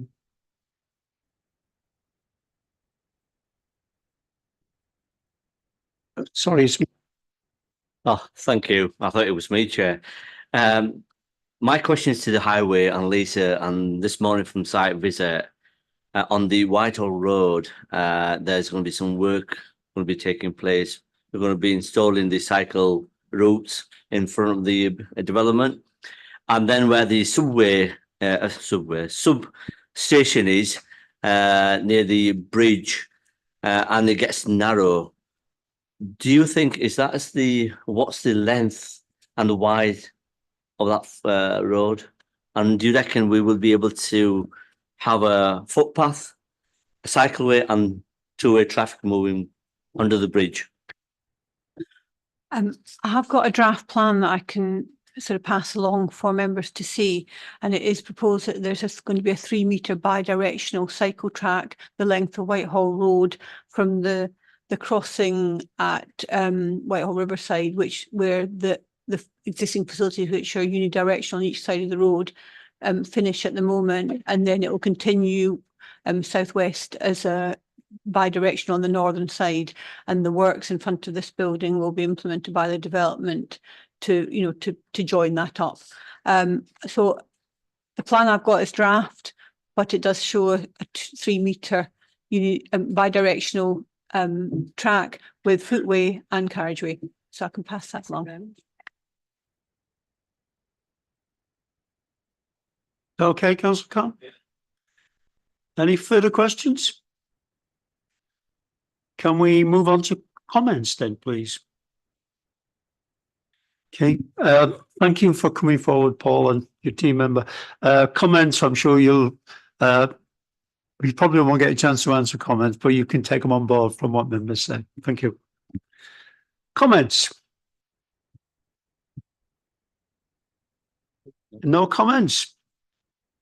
If there's no comments, can I ask Peter, please, comment? I'll come in on it. I mean, I don't know whether we got a very good answer in terms of what we can see through that screen. I appreciate there's wind mitigation. We haven't mentioned much about the majority of the proposal, and I think that's because we're all reasonably happy with the majority of the proposal. It's very good in terms of its energy efficiency. It's very good in terms of the design they've laid out. In the majority, I think we probably all do have concerns around that path behind that screen. The only thing probably that will satisfy us is seeing what that screen looks like, really. I understand that it might be 50% porous, but I think until I'm stood one side of that looking through, I probably won't have a view either way. What I think I'd be happy to do is to defer and delegate that for you to look at those materials and see whether you can have a better view of it than we have. But in terms of the majority of the development, I'm perfectly happy, and I think it goes a long way to providing a good office building in a good location and a quality office building that goes alongside it. Could I suggest that alongside that delegation, we ask the chair to have a look through the material that's semi-porous, and I'm sure we can trust him to make a sensible decision based on his view of how transparent it is, and then we can move on. I don't know whether the other thing is we've just looked at the plan of the cycle track, which is a bit small actually to interpret. I do have a few doubts about how that's actually going to work on a narrow but very busy road. So perhaps if you could have oversight of that as well, Chair. Sorry.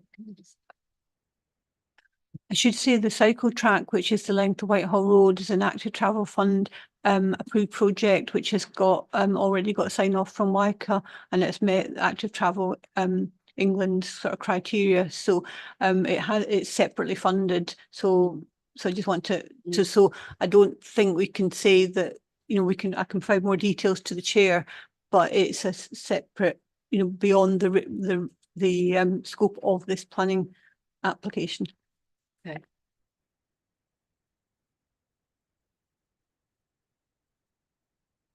There used to be some, when we had an embedded police officer, we'd check for these things through Secure by Design. Do we have such a procedure nowadays? And has this, if it has been, has this application been through that? Because obviously as I say, it used to be an embedded police officer used to give us an analysis. Is that still done by somebody else now or not?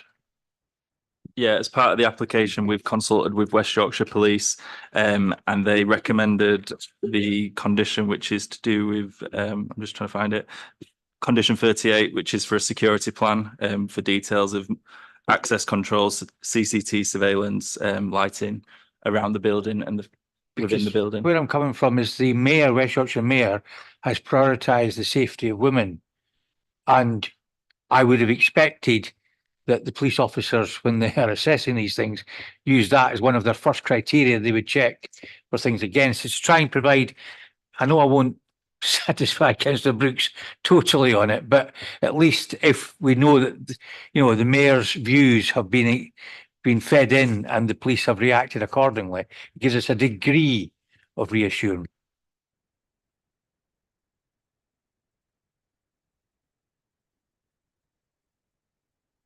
I'm slightly surprised at Barry being reassured by the mayor, but there we are. Never mind, never mind. Yeah. I think, I mean, I'm 90% agree with Peter in that this is always going to have been an office site. Okay. It's probably suffering a little bit because it's the last one on the block. And so it's picking up part of the issues that effectively were created by the rest of the development, particularly the wind, in my opinion. But I think it really brought it home to me today when we actually walked through Whitehall.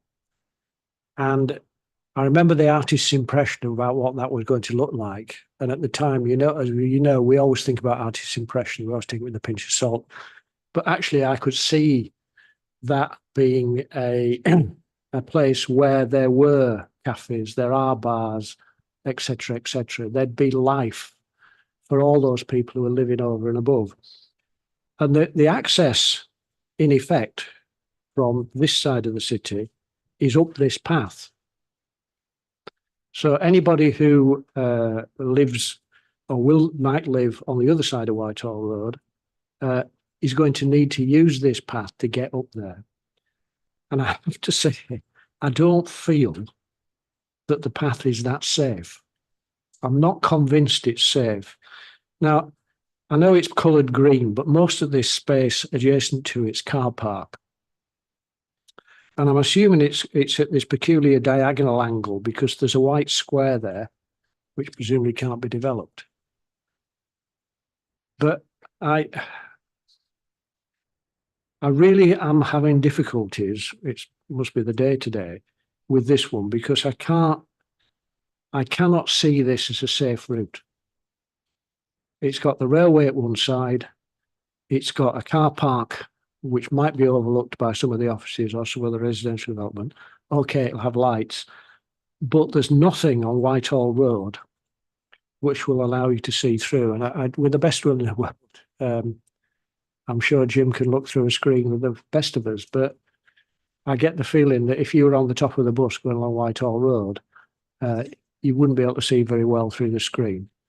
And so, though I'm quite happy for the development and I'm quite happy for most of the rest of it because we knocked it about quite a lot when it was here for that, for the pre-app, I still think we ought to say perhaps we should look at that footpath again because I'm not sure how safe it is. And I need to be convinced it's safe to agree it. Any further comments? Is any member prepared to move the recommendation? Or do you want to sum up first? There are a few issues.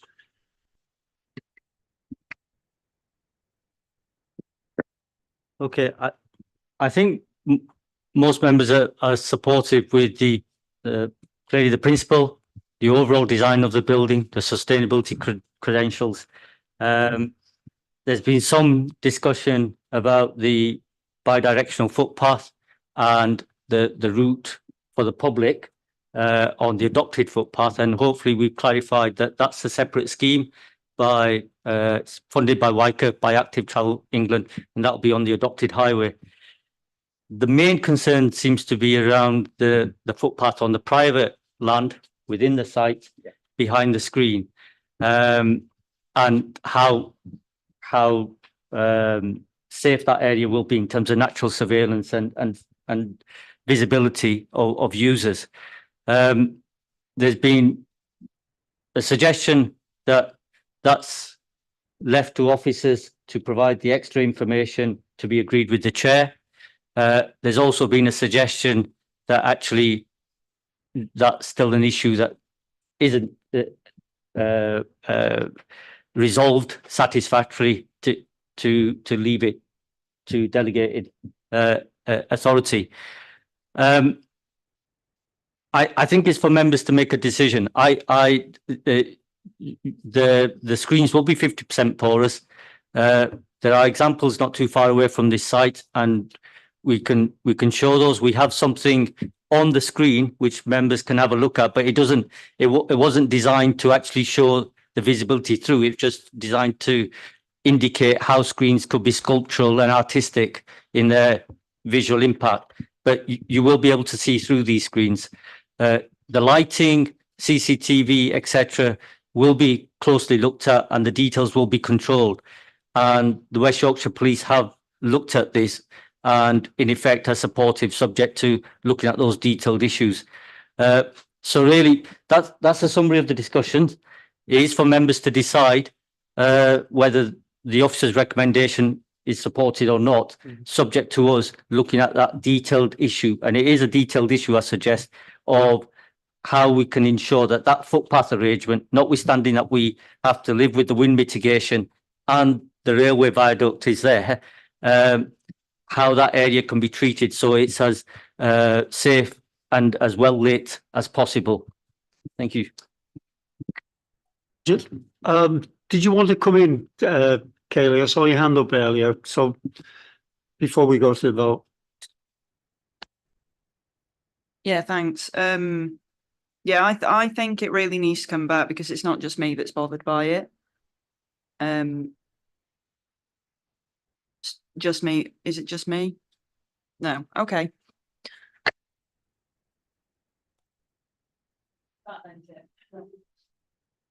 Sorry, you'll second it. Okay.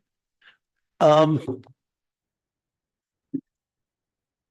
those in favour, I guess, of deferral, please show.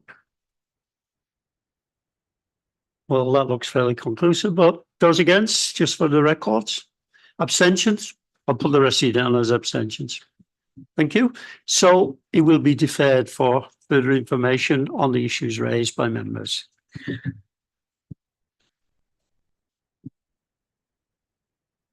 Okay, I was just going to suggest, mate, and then you can come in if you like. I was just going to suggest that we might want a comfort break at this time for 10 minutes. Is that okay? We can come back and then I'm sure I'll hear what you say, Colin.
have speakers for this one, but I'll tell you when we get there. So can I invite Matt to introduce this, please?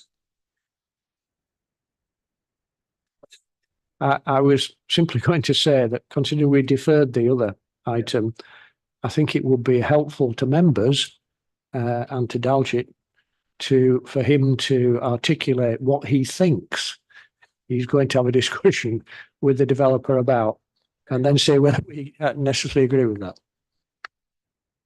Me to invite Daljit to do that, but I thought you actually did that when you summed up. But go ahead.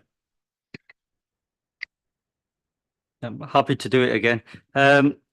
The item was deferred for officers to reconsider the opportunities for natural surveillance, improving natural surveillance, lighting, appropriate planting, and other matters to address the potential safety concerns that have been raised by members about the design of the footpath to the western side of the building. Okay. I think we would like to see some the permeability of those screens to see what you actually can see. We had no CDIs shown that, so I think we'd like to see that. Okay, that's straightforward. Councillor Brooks, and then I'll bring you, Councillor Groot.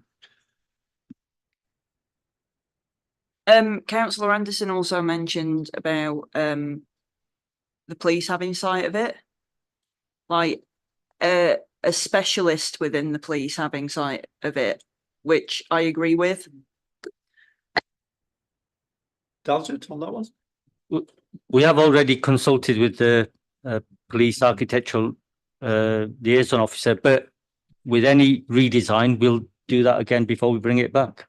Okay. Sorry if I've missed this, Daljit. I was listening to you. Did it say subject to the chair's either approval or agreement? No. Oh, okay. Oh, it's coming back. Of course it is. Sorry, the other thing I was just going to say was, as well as looking at permeability of the screen, also to consider if there was an alternative. I mean, could the screen be broken up into sections so actually you get some visibility through, for example? Is there an alternative to having one long screen? Or remove it. What's the necessity of it? Yeah, the whole thing. Okay, that can be taken on board. It's a bit more complicated than that, in that the screens are there for a purpose to deal with wind mitigation. If you start redesigning the screens, you have to have them remodeled. There's a long waiting time for the wind tunnels and for modeling work, so that might become complicated. But I take the point about what can we do to improve the intervisibility between the adopted areas and the footpaths within the site. Moving on then, can we address page 75, agenda item 9, and invite Matt to introduce this to us, please. Thanks, Matt. Thank you, Chair. And just for the benefit of Lewis, I'm just going to say next slide each time. It should be accompanied by a please, but we're for efficiency. So next slide. So to start off with, a little bit of the surrounding context for this development. It's a 10-storey co-living residential development that's been proposed at the corner of Brick Street and Brussels Street. This is the view of the application site from the environment around Leeds Minster High Court and the conservation area. And I've just marked the site with an arrow, albeit it's not very clear, but it's a black arrow there as you look sort of looking eastwards through the conservation area. And to the left of the picture, you can see the newly constructed Phoenix House just appearing over the skyline. In the centre of the picture, you can see the Ibis Hotel, which is part of the Gateway complex of buildings. And then the conservation area boundary expires at Duke Street. So in this view, this is in effect the view through the conservation area towards the expiry demise of the conservation area, just where the second white van is on the right there. Next slide. This view is probably more familiar to anyone who's used to coming into the city from the south on foot. Holford Court's a former hostel building, 4 stories in height. It's buffered from the roadway by a high-sided perimeter wall, sort of commensurate with its former use, and then a verge with some semi-mature trees. And this site was developed out for this purpose in the early 90s. Next slide, please, Lewis. This is Brick Street, the former Co-op funeral care site is to the right hand side of the picture there. Holford Court on the left, and in the horizon point of the picture in the centre is a viaduct arch which provides an important pedestrian route through towards Munro House, Quarry Hill, the Playhouse, Northern Ballet, and the new Soyo development. Next slide, please. This is the eastern elevation of Holford Court, as seen from the southern corner of Brick Street. At this point, I'm just going to ask members to note the trees at the right-hand side of the picture. I'll be returning to those shortly. Next slide. This is the view from the northeastern corner of the site. This is more or less where members who were on the visit this morning were stood. The view you can see there is of the aforementioned trees, and to the right is Brussels Street, which provides a pedestrian linkage down to the cycle superhighway. It's a no-through route for vehicles, so it's a pedestrian route only. Next slide. And then again, Brussels Street. And as you can see here, the building, as is today, is currently buffered by landscaping and a rail boundary. But as was the case on Brick Street, the sort of fenestration on the building is quite limited. There's no active frontage at either Brick Street or Brussels Street. Next slide, please.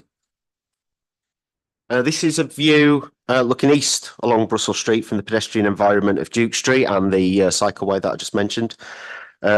The arches on the left are mostly vacant, and they're administered by Network Rail, but there are some light industrial uses, and I believe there's a shisha cafe in one of the arches as well there. Next slide. So this is the proposed site plan and the surrounding context. The red line of the site is in effect the current landscape strip and railing to the north, and the perimeter boundary walling, which envelops the site along its southwestern and southern edge.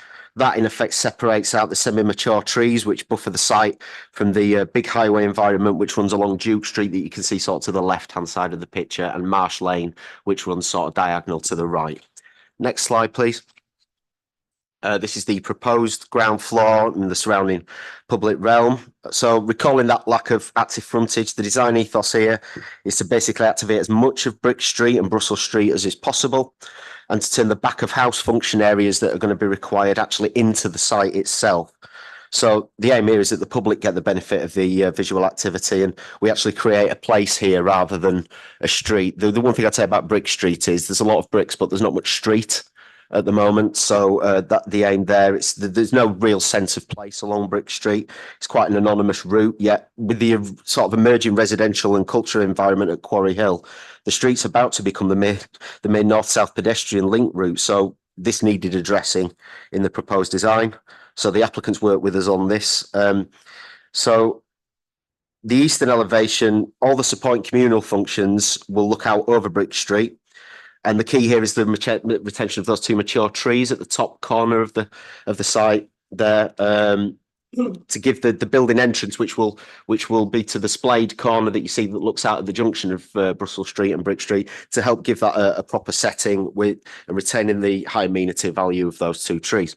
Next slide, please. Just one thing to mention as well. Sorry, can we go back one, Lewis? Apologies. You'll notice just to the right-hand side there are some street trees being proposed. There is an increase in the width of the footway along there, just to try and give a little bit better pedestrian environment, a little bit of breathing space to the trees. We'll be very honest there that there isn't much space to play with in terms of ground substructure, so these won't be big heavy specimen trees. They will be more or less ornamental, but it is an opportunity to get some tree cover around the site to go along with, you know, good design principles and the MPPF's aspiration for getting street trees along new developments, and to actually give Brick Street a little bit of character. So that's the aim of the applicant's manoeuvre there. Next slide, please. So this is the ground floor plan to Brick Street. There'll be a gym space, workspace, communal lounge space, and the entrance at the corner. We need to give some consideration to the internal layout of the gym in terms of privacy, because it is a street facing function, but we think that can be done by the orientation of the equipment inside rather than using anything to deaden the frontage, frosting windows and such like, and to keep that visual permeability. Now, Brussels Street, as you can see, which is the top elevation there at the top of the picture, there is some less active frontage along that side. We acknowledge that. That's born of necessity, really, in that there has to be some space given over for bin and cycle storage. We've got a few ideas about how that could be animated if members are so minded to approve this. But ultimately, we're trying to make the corner and Brick Street that main focal point of the development, and to really animate that route up through towards the archway and heading northwards. Next slide, please. So this is the image. We've taken the trees out of this just so that you get a better impression of what the elevations look like. This is Holford's new Brick Street elevation and how that had interfaced with that pedestrian route to provide a really strong visible corner, some landscaping along there, and actually make this look a little bit more of an active street. Next slide, please. And this is just a few precedent images we're working with the applicant through for some of the Brussels Street elevation, where out of necessity we can't have windows or glazing, or we don't think that would work in terms of security for the cycle store. We've seen measures like this and manoeuvres like this elsewhere on buildings in the city. It seems to work quite well. We'd be using conditions to control that, perhaps with the opportunity to maybe use a local heritage reference point in the design, similar to how it's been done at Victoria Gate. Next slide, please. This is an impression of some of the ground floor communal spaces. Now we're all familiar with these. They come forward quite a lot with your common and garden build to rent developments. And obviously that's quite common with co-living as well. In fact, it's ever more important in terms of the sort of communal nature of the residential product that's being proposed. Next slide. This is an artist's impression of the ground floor workspace and touchdown space. And obviously co-living is a especially popular form of tenure for the tech sector and office workers who are on shorter term contracts. The sort of shorter term lease nature of the product means that you do get, for example, contract workers for some of the technology companies using this kind of environment to live in. And obviously this provides an opportunity for people to meet and mingle, not only within the building themselves, but actually having people from externally to company residents to come in and have places to sort of touch down and work and collaborate. Next slide, please. This is an example of sort of some of the amenity provision for residents. That's the cinema room. Not sure about the decor, but you know, that it tastes subjective, isn't it? Next slide, please. And then this is a typical floor plan moving up the building. Each individual studio would contain most of the provisions you would expect for a self-contained studio flat in this case. It's quite a wide spectrum of co-living products, depending on operator circumstances, whether it's purpose-built environment or not, whether it's a converted building. But the approach here is to provide units that either meet or exceed the national minimum space standards, and then complement those with communal spaces per floor. So the yellow area that you can see there is a shared lounge or kitchen. There are some of the splayed corner units there are slightly larger at 41 square meters, in acknowledging that they're a bit more of an awkward shape. So to make sure that it's sort of in terms of the qualitative quality of that space that's compensated for. So this is floors 2 to 7 will operate in this format. Next slide, please.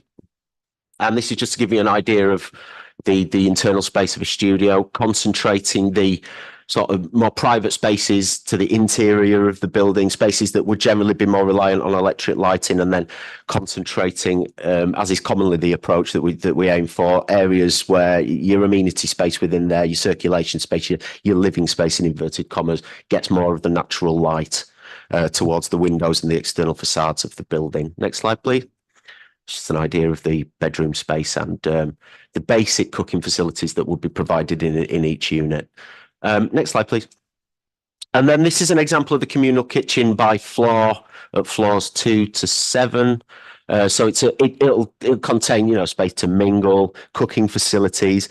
This isn't a bookable space. This is available for each resident at each floor. So you're looking at approximately 14 units to share one of these spaces at about 70 square meters. Next slide, please. That's just another view of the same sort of space. Next slide. And then this is the top 2 floors, a recessive glass element for townscape reasons, which I'll come on to. There are a few units there, I think it's 4 in total, that are a little bit of an awkward shape and sit out. Although they hit 37 square meters, they sit slightly outside of having a usable space of 37 square meters. So we acknowledge that. It's 4 units in a scheme of approximately 100. So it's roughly 4 or 5% of the overall. What I would say is that by design of the building, those units that are most greatly affected of that would benefit from the more panoramic views.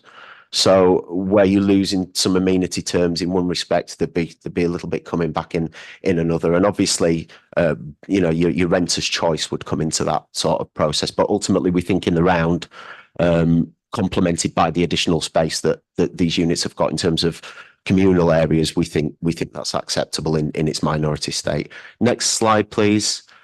Just an example, the proposals meet policy H10 in the core strategy, although we don't have a specific policy on co-living.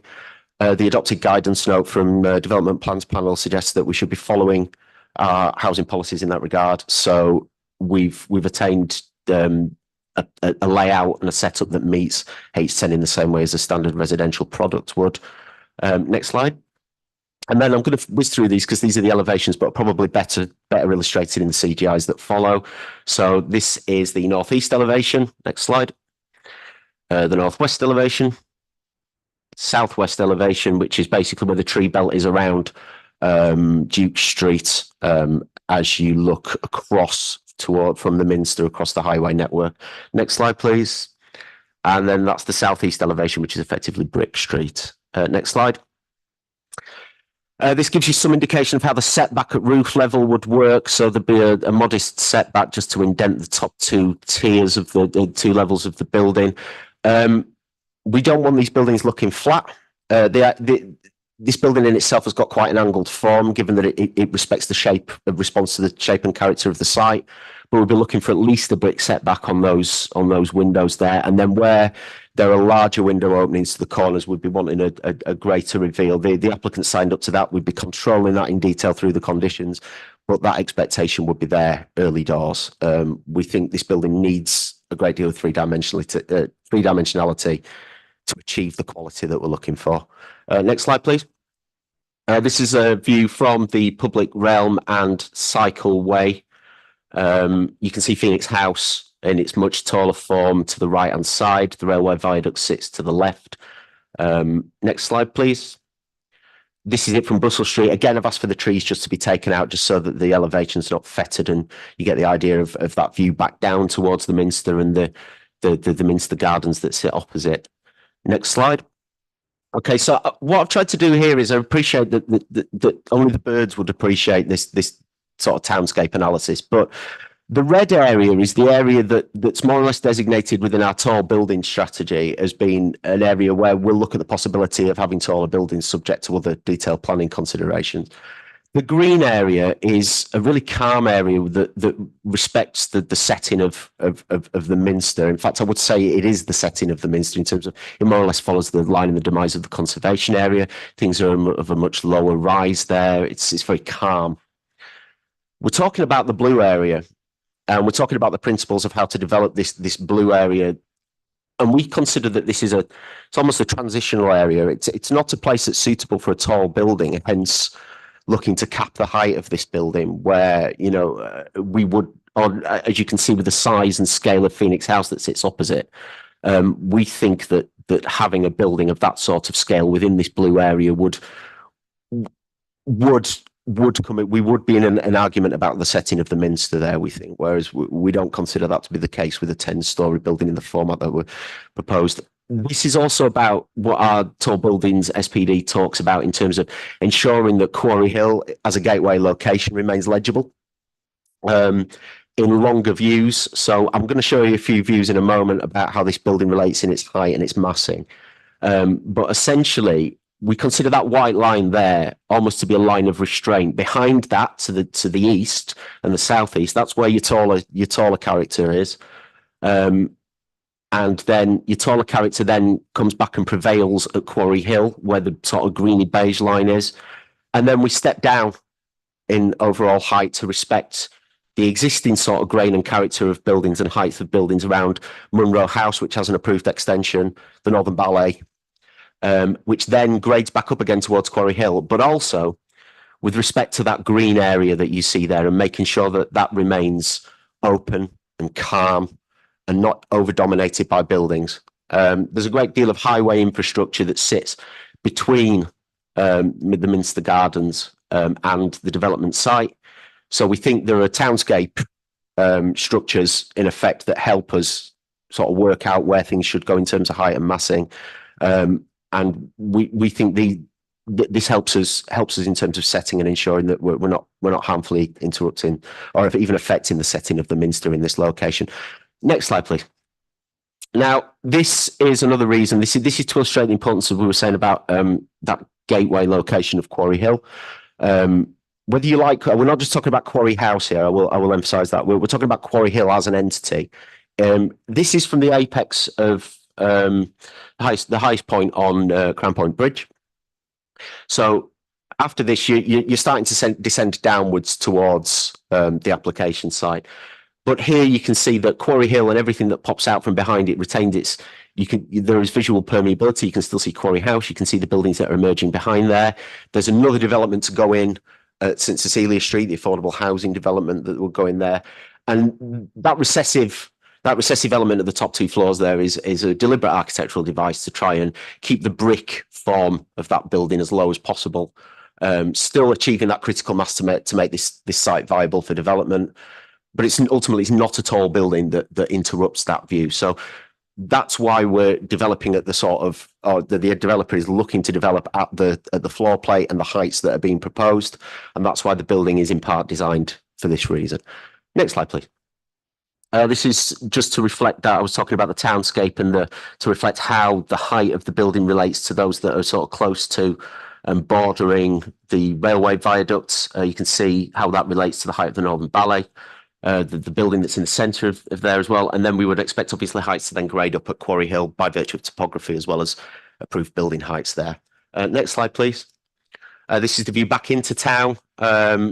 So you've got Northern Ballet at the side. The co-op building there obviously is defunct. We would expect that at some point in the future that will come forward for development as well. So very much what we do here will have a wider impact in terms of the marker that we set down in terms of townscape. That's why we think it's very important that we've dealt with the building in this way in townscape terms. Next slide, please. This is it again. So you can see that step down in height from Phoenix House and the buildings that are opposite. Next slide. This is the view back up. So you can see again we're stepping down from the Ibis towards the railway viaduct and then back up again. You can see blocks E and F and then the Unite Students building just to the left of this building. Next slide, please. This is just to give you an idea of the three elevations, the three sort of Brick Street, Brussels Street elevations, how they would work together in terms of the sort of regular postmodern design, regular openings, tripartite arrangement of base, middle and top. We've not fettered that with the trees, etc., but to create a strong arrival point at the corner there. Next slide, please. And then finally, this is the completed development and public realm, etc., in context with those trees to try and effectively add the word street to Brick Street. There's, in addition to all of the matters that are on at the box at the head of the report, there is one other matter that's come to light, which is that all of us, applicant consultants, have missed the fact that there needs to be a further bat survey undertaken at the site, and that can only be undertaken later on in the year in May. So we would not be in a position to actually issue the decision on this until that has completed to the satisfaction of Natural England and the Nature Conservation team. So that's a matter of apologies that's missing from that box, but that is a matter that we would need satisfaction on before we could approve this. There is obviously, if members are minded to agree, there is a legal agreement process that needs to be gone through and completed. So it should dovetail in terms of timescales, but because that matter's missing, I'm drawing it to your attention. Thank you, Chair. Thank you, Matt. We do have objectors who wish to speak. Can I invite them forward now? It's Anna Schindler and Martin Hamilton.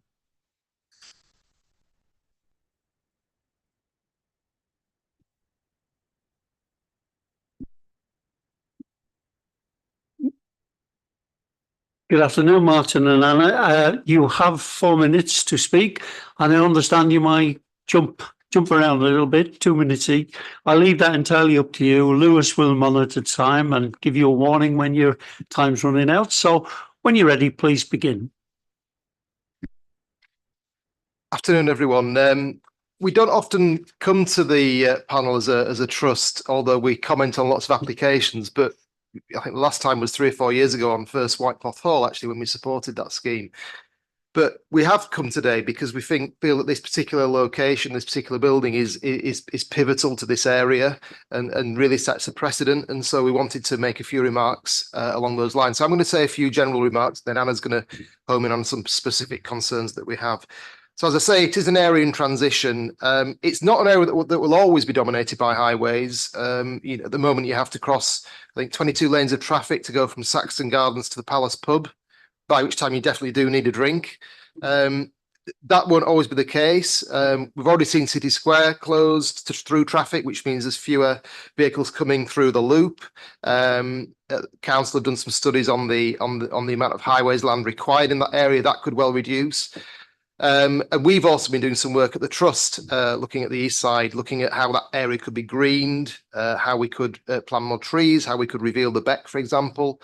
So the area will change over time. And so we feel it's important that any buildings that are built there are future-proofed. As well as working for today, they actually work in the future.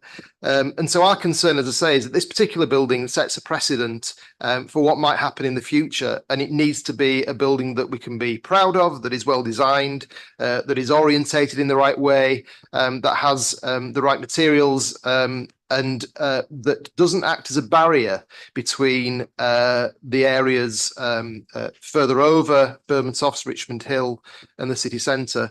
The concern is that anything that is built there shouldn't feel like a fortress.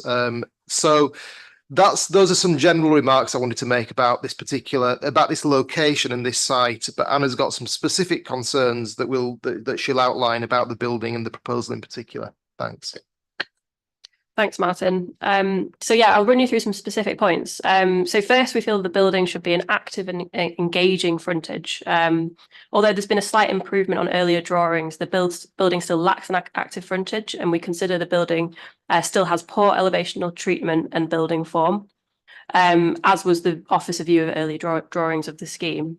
The ground floor failed to contribute to street life and placemaking. Whilst the report says that dead frontage is now concentrated, it is concentrated on the very busy and active Duke Street. We also feel the mute ground floor lacks a meaningful relationship to the ground, where residents are unable to benefit from west-facing views of the Minster and from the sunshine.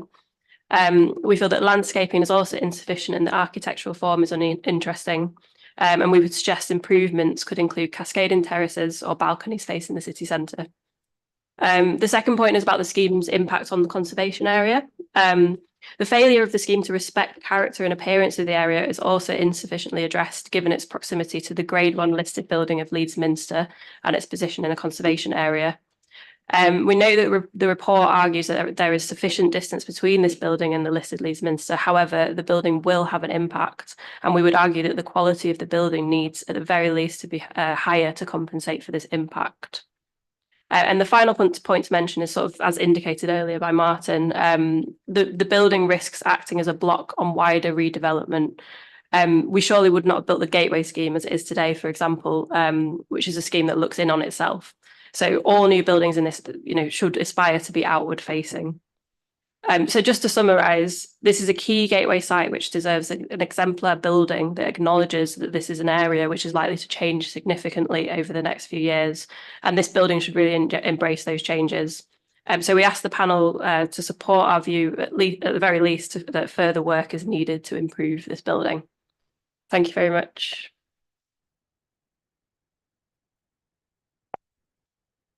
Thank you, Anna. Thank you, Martin. Any questions from members? Peter, please. Thank you. It's not really a question, so to speak, but I'd like to word it as one, because when I saw the designs in this, I had some concerns about it. And in a way, I wasn't sure whether I liked it or I didn't. It looks like a big old solid brick thing. Now, were it a heritage building that had been there for 100 years that we were then saving exactly as is, I think I'd quite like it. We'd think about the Tetley site or others like that, where you'd have a big building that would look similar to this, but it'd have that historical significance. But with this, I was unsure about whether it's prison-like and looks like a big solid wall of something, or whether it is good design. I wondered whether you could expand on what you felt about it being a blockage to help me understand that. I think Anna might want to chip in here, but I think the key view from the Minster looking to the building, looking to Duke Street, where you have, you know, a wall on ground floor. It's effectively a wall, an impenetrable wall. Now, if more activity was introduced right around the building, then perhaps you could get away with a single block that does look a bit like, you know, like a fortress, like a prison, I suppose, to use your word. You know, if there was more activity right around the building, you could get away with that. I think the fact that that's lacking means that you probably need to make the building more interesting, and you need to break it up a little bit. So we mentioned, you know, having terraces or having balconies, or just making the building visually more interesting might sort of compensate for the lack of activity at ground floor level. So I think, you know, one or the other, possibly you can get away with. I'm not sure you can get away with both. And it is kind of an island site, you know. It is in effect like a little island. So again, it's like a castle on the top of an island, isn't it? And you don't really want to have that sort of sense as you're walking through the area. You know, this is an area that, as I say, will undoubtedly change in the next few years. The rationalisation of the roads alone is likely to happen, and so you don't really want this building to be sticking out as some sort of relic of the past that actually didn't address those changes and didn't at least think about how it needed to respond to those sorts of changes. So yeah, I think you've got a point. Thank you, Martin. Any further questions? Councillor Staples, please.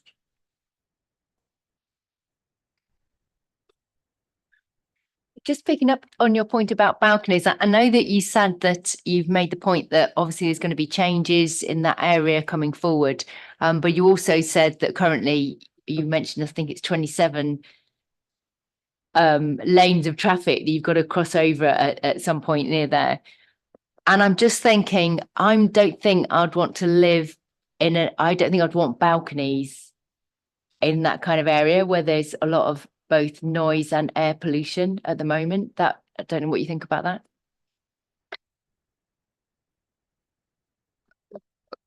I mean, I think, you know, if you look at the sorts of buildings that are being built across the city, some have balconies and some don't.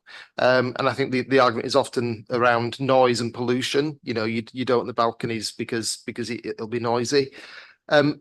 It doesn't necessarily have to be full balconies. You know, you can have Juliet balconies, but it's as much about providing texture and variety as actually something that people would necessarily sit out on. But I do think on the Duke Street elevation, you know, in the evening when it's quieter, maybe, you know, as the sun's setting, it's actually quite a pleasant environment there. You're looking at the Minster, it's not that busy. And as I say, certainly the traffic along the loop, which is what you'd be looking at, there's no reason to drive along that particular piece of road anymore, because it's effectively access only. You can't get through to City Square. So that particular bit has actually quietened down a lot. So I think some form of interest, whether it's balconies, Juliet balconies, terracing, just to give you that sense of variety, would be positive. And as I say, you can't clearly make decisions based on what might happen in the future. You have to make a decision on what's there now. But I don't think it's unreasonable to think about, you know, what the future might hold, and whether a building is flexible enough to accommodate that. So I think that's also a reasonable thing to think about, I would have thought. Just one point to add as well is like just thinking about what there is now, having that residents who are going to be living in that space don't have any access to, you know, green space or outdoor space in that area because it's so kind of fragmented as things currently are. And the vision that for Eastside that kind of the trust is kind of advocating for is hoping for some transformation in that sense. But while we wait for that to happen, people still have to get some space from somewhere, and I think it should be an important aspect of city centre schemes like this to incorporate that at any point that they can, really. Thank you, Anna. Martin. Councillor Gruen, please. I think you've actually probably clarified my question. I just wanted to know, are you looking to change the design or simply not build the development? I think there's already a building there, which isn't very good, actually. That really does turn its back on, in many ways, on the surrounding area. So I think building on that site is absolutely fine. I just don't think it's this building, or it's not a building. It could be this building, but it would be a building that was redesigned, quite a bit.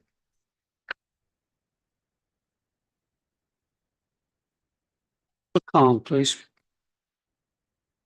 Thank you, Martin. Mine's a simple question and a bit of clarification. I know myself and other local councillors met with yourself, not for this site, but surrounding area, there's master plan you are drafting up.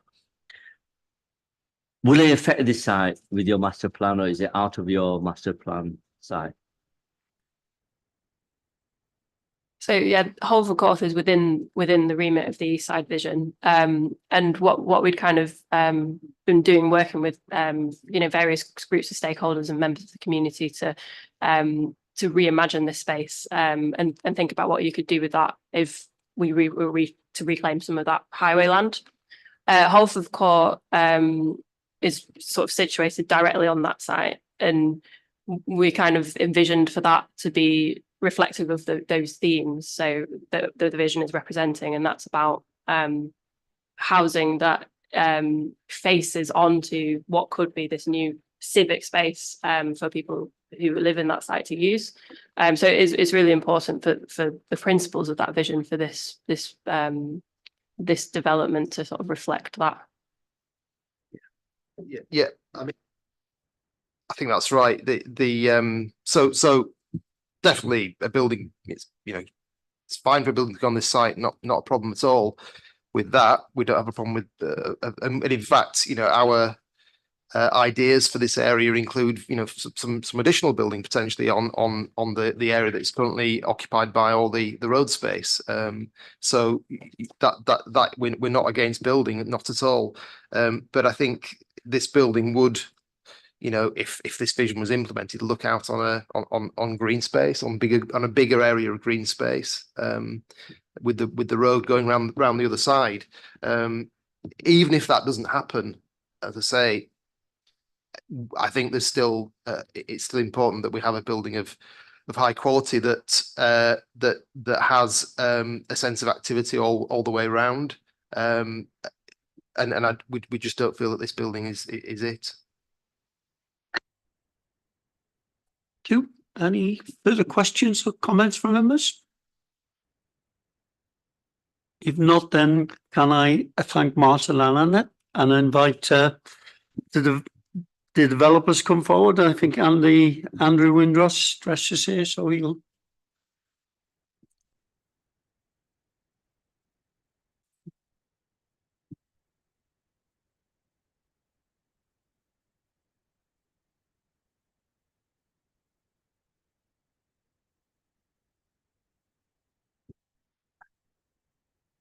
Good afternoon, Andrew and team. As you know, you have 4 minutes to speak, so please begin when you're ready.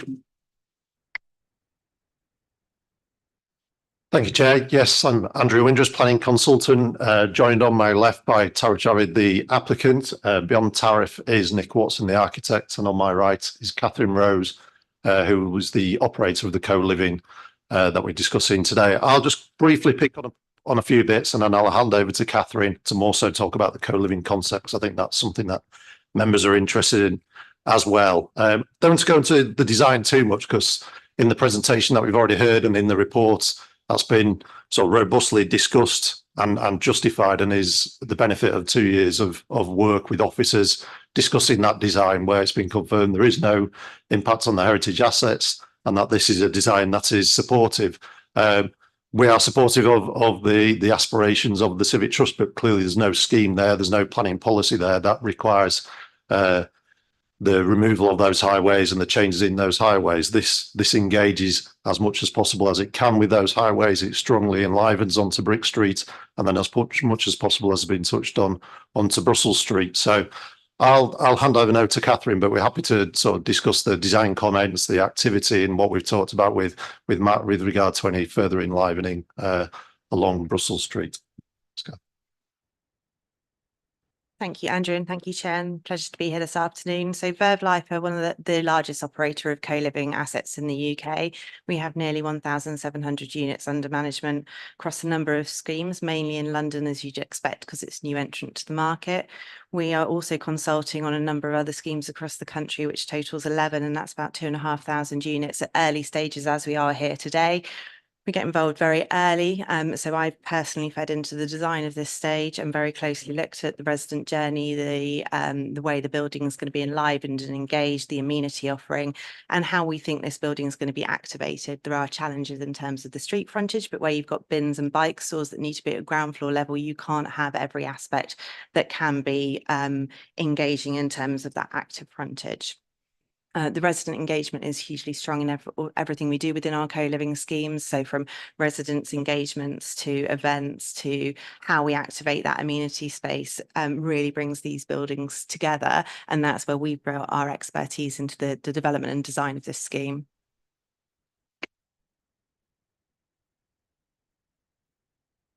That's it. Thank you. Offer to any questions. Thank you, Dad. You did finish and didn't use your 4 minutes. Thank you for that. Questions or clarifications, please, from the applicants, members? Peter? I'll ask the same kind of question again because I like to ask it of everyone and see what all the answers are. So it was just in terms of the design of the scheme, just in terms of the aesthetics to look at. And it's true what I'm saying. When I saw it, I wasn't sure whether I liked it or not. And I just wondered if you could talk me through a little bit about how you came up with that design for the site, how you think that fits into this site and works with the rest of the environment around. Yeah, sure. I'll see if Nick wants to expand any further, but as I touched on, yes, we've sort of engaged with officers, a number of workshops with Stephen Valley and Matt Walker over the years. And there's sort of the quality of the report with the stone at the base level and then the brick above and then that lighter touch on top, which again has been all through that design evolution. The site's actually really quite constrained. You've got public highway to 3 sides. We've got trees that are outside of our ownership, which are between the wall, the boundary wall, and the highway.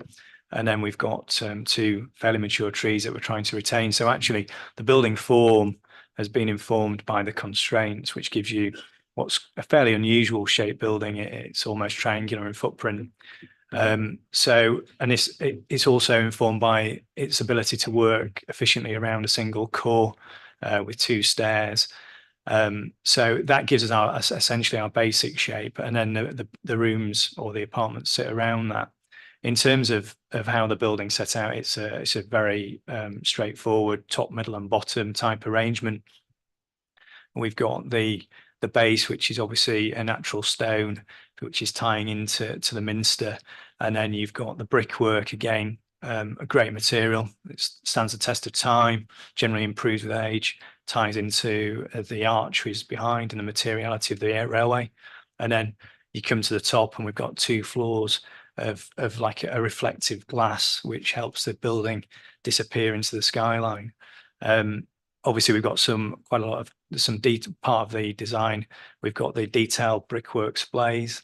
We've got deep window reveals, and then we've got some interest on the junction of Brick Street, where we've got we're proposing either a core 10 material or a copper cladding to add a bit of interest. That's essentially where we've got to, but like I said, it is actually initially it looks like the site's quite large, but actually when you take into account the red line, the trees, it's actually really quite constrained.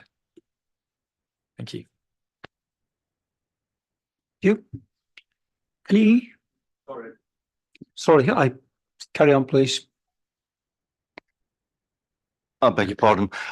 Sorry, I was just reiterating that the first iteration of our proposals, it's considerably changed, and some of the officers at Leeds like to say as it is and say that's no good and start from scratch, and we have, and we've taken the cues from that. And I just want to say there's obviously the adjacent site co-op, and we were minded to take that into consideration, regardless of what's happening there. And Brick Street being a thoroughfare leading onto the arches and onto the side, it was quite important. Hence, the building was set back those trees. And I know some of the images that Matt's shown that's illustrative of it makes it more open. At the minute, it's just blank walls. And hopefully that if co-op comes up to for redevelopment, that's reflected, and there is a thoroughfare between the recent developments on the other side of the road, and it's a natural transition, and there is active frontage, as I say, with the treatments on the glazing, the gym, and all that with lights and activity happening. Thank you. Councillor Gruen, please. Thank you. Catherine, I think it was you when we did the visit to the home that did a little presentation for us. And in that presentation, I think you had a graph which demonstrated that Leeds had quite a high level of need for this kind of accommodation. Could you just remind us again how you identified that need and what it's based on, please? Yep, certainly. So that information came through a various number of data sources, including a Savills report and a Knight Frank report, looking at the shortage of co-living, looking at the demands, looking at the take-up of build to rent in the major key cities, and looking at the university graduate retention rate. So mainly it was between Savills and Knight Frank, and one other that escapes me. So we were looking at the big agencies' data sources on that, and that's where my information came from. I'm tempted to say, where did their information come from? It's just that I need a view or an idea about how you identify how many people need a home of this kind. Is it just the characteristics of the city? So it is very location specific, but it is the characterization of the city. It's looking at the university retention rate. It's looking at the employment. It's looking at the demographics. It's taking into account the build to rent take up, and it's looking at the local old school kind of mum and dad landlords, people exiting the market, the demand on 1, 2s and 3 beds and studios in the city. So it does take a huge data set. So they will also have looked at the census data as well, but they would have gone out to local agents and looked at what's coming through in planning, looking at house ownership, looking at house purchases, and just they will have taken a huge amount into account when they were putting those reports together. Thank you. And I'm not sure whether I'm allowed to ask this, so I'll retract it if I'm not. How much would they be per month to rent? So the average studio in the build to rent arena at the moment is just over £1,000 a month. We're yet to do the pricing on the Leeds scheme. We have done some early viability accounts, and I think we're probably at over £1,000 a month to rent. We're yet to determine whether that would be including council tax or utilities. That's the way the co-live market's certainly going. But it's affordable with a little a in terms of, you know, what your monthly outgoings are. There's the flexibility there. So it's well positioned without it coming out at the top of the market, I would say, especially given the fact you've got access to all of these amenity spaces and the number of events we'd put on. So in the region of 1,000 in today's rents. Councillor Staples, please. I'm just looking at the materials that you plan to build do the build from. I'm looking at the glass reinforced plastic. That sounds to me very carbon intensive. Could you just enlighten me on that, please? The materials aren't fully set, and I'm sure they'll be conditioned. It's GRC, glass reinforced concrete. That it would either be that or natural stone to the base area, but that's to be defined.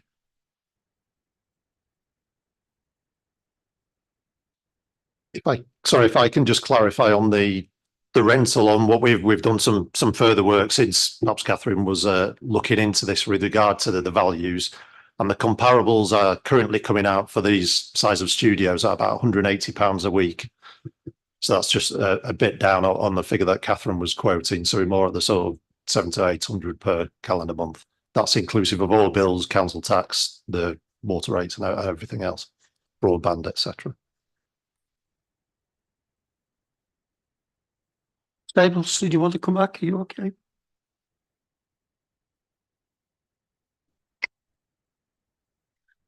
It's just in terms of when we're looking at this development that obviously we're looking at the carbon emissions from the whole build now.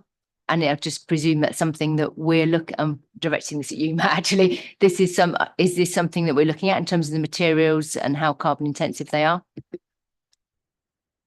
It is, and we get quite granular with it now in terms of site waste management as well. So there's for examples of it used to be called the RAP toolkit, for example, where we actually look and see what embedded carbon's leaving a site, how that is then, as an inevitable cost of development in carbon terms, is recycled or moved on or put to other uses, and all that gets dealt with through the conditions process. Thank you, Matt. Councillor Dye, please. Thank you. My questions are really focusing on green space and a lack of. I do appreciate the difficulty of the site. I'm concerned about the number of trees, and obviously would take any possible advantage of additional trees on any site. But are there options on this site for looking at things like green walls, in thinking in terms of carbon, but also in terms of enhancing the building, and then thinking about the people who are going to live there? We've heard earlier about the possibility of redesigning to make it more kind of terracey. I mean, have you looked at the possibility of adding something like a roof garden or additional planting to enhance the residents' experience? Yeah, sure. To touch on the green walls, that's, I suppose, something that we could consider in terms of looking to enliven that element of Russell Street, where the bike stores are, which again are typically relatively blank frontages. We've looked at sort of mesh treatment, but in fact, it was a scheme Nick and I were both working on where we did something similar on another scheme on Regent Street of introducing a lower level green wall at the very least. Clearly, the upper levels, there's a lot of glazing that we're trying to get in as much as possible. So that's certainly something we can consider through the conditions and the discussions with Matt that we're already having. In terms of the amenity on the up level, the 8th level, there's the balcony terrace area around there. As Tariff has touched on, it is quite a constrained site in terms of its current footprint, but we're certainly keen to sort of open the site out as much as possible to engage into what may happen in the future with regard to any removal of highways.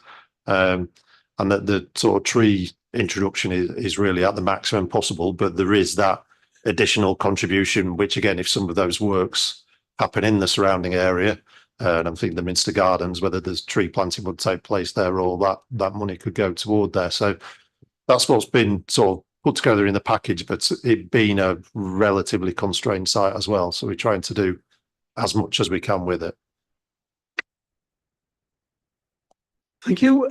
Councillor Brooks, please. Thanks, Chair. So in the slides before, it showed ovens in the kitchens.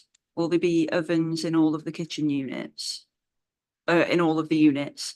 And then externally, it says external amenity area. Is that going to be there all the time, or will it be sort of cleared in, like brought back in at night time? So I can answer the point about the amenity space. We, as part of our resident engagement package, we would not run events late into the evening. So generally we close our amenity space at 10 o'clock or earlier, depending on local sound issues or depending on where it is in the building. We don't want any antisocial behaviour. So we wouldn't have any external event space open late into the evening. Absolutely not, unless we had an entertainment licence and we were running an event for the residents, which would be one-offs. So no, and it would be seasonal as well. We'd clearly not have the event space open if we had bad weather for health and safety reasons. In terms of ventilations of the kitchens, I'll defer on that point. I think in that respect, it was more, I think, an image of a microwave and sort of small cooking oven. Is that the query that? Yeah, sorry, there was definitely like a oven that was like built into the units that I saw.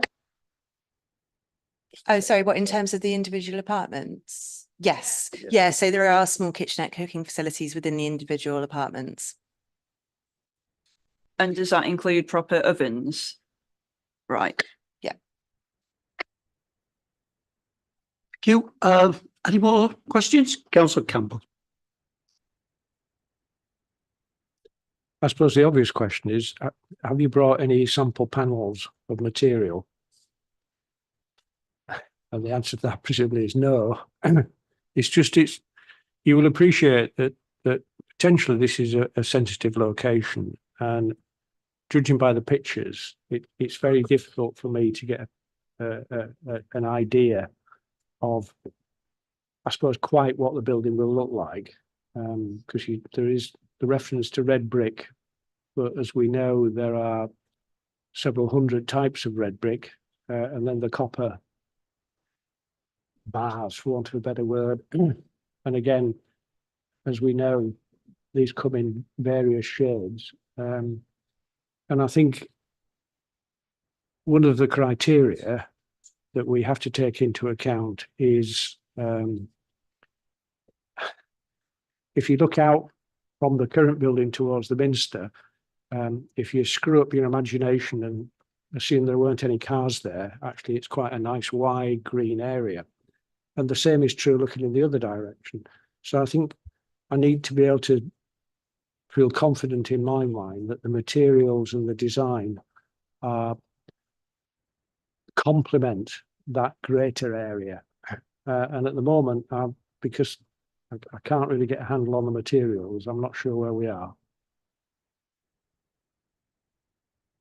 Well, I suppose the images do attempt to portray that in terms of the quality of materials that we're looking for. We're aware of the setting and particularly adjacent to the railway arches, and some of the brickwork and detailing on there, and then obviously the stone. So something which is clearly conditioned, and it's portrayed in the images to hopefully give you some clarity and comfort of the quality that's coming forward.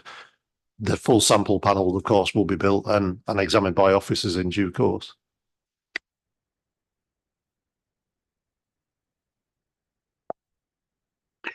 Any more questions from members, or can we thank the applicants and move on? Okay, thank you. Can I invite questions from officers now, please? Councillor Groom.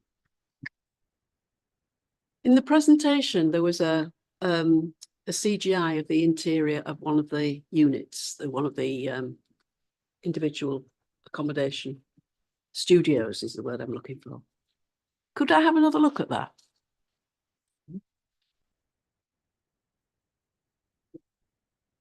That's not it. Is that one of the studios? Yes, that's one of the studios. Right. Do they all have access to daylight? Yeah.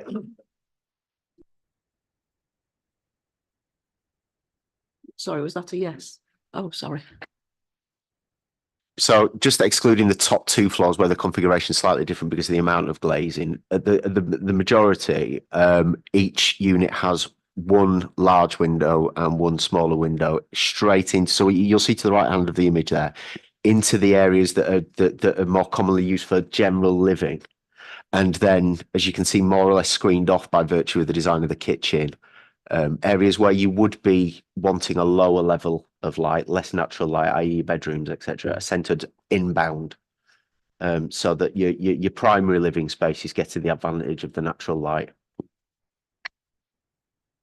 Thank you. So the 375 square metres is actually compliant with, did you say national or Leeds standards? 37, sorry, 37. Yeah. Yeah. So that would be for a studio that didn't have shared accommodation. That's the standard it would. So what can't I see there? Where the bedroom I can only just see, can't I, through that narrow gap? Right. Okay, and what storage do they have for things like wardrobes and possessions? So the National Described Space Standard set out criteria on storage facility and storage spaces, and each unit has to hit that. I believe it's about 1.5 square meters. That's excluding sort of your kitchen storage and everything. So your wardrobes, your belongings. But I think we need to take into account here, and just on balance, I mean, yes, it's going to meet those criteria, but the chances are these are generally shorter term tenancies that people living here. So the chances that they're bringing their entire worldly belongings from the year dot to live here are going to be unlikely. That said, it will, we won't be controlling how long people stay here. These are suitable for long-term residential accommodation, should that be the desire of the person and the type of product they want to live in. But yes, it spatially, it meets those requirements. It has that space for storage. Thank you. And finally, could I just have another look at the CGI of the building's exterior?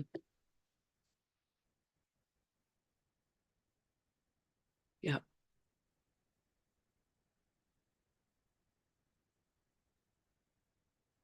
Yeah, that was just for me to get a closer look. Thank you. Thank you. Any more questions? Councillor Dye.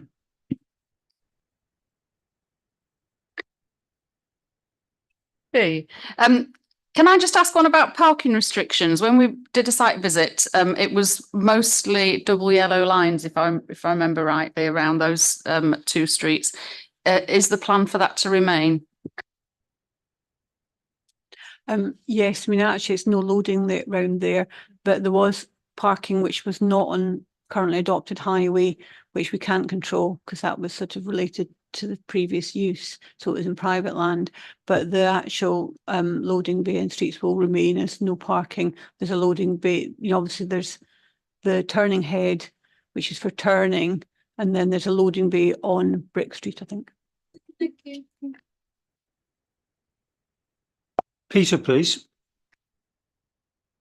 Thank you. I'm going to come to the design again. I just wondered whether Steve could talk us through what he thought of the design, because I am a bit at odds with this one. I'm not sure whether I like it or not. So I just want to see where we've perhaps got to, and maybe Steve can reassure me in his usual positive way. Thank you, Chair. Thank you, Councillor. I think the clue is in what you said. You're not sure whether you like it or not. I think you need time just to look at it. And I'm sorry, I do apologise to members. I say this thousands of times again. When you're dealing with large scale domestic properties, that's what these are.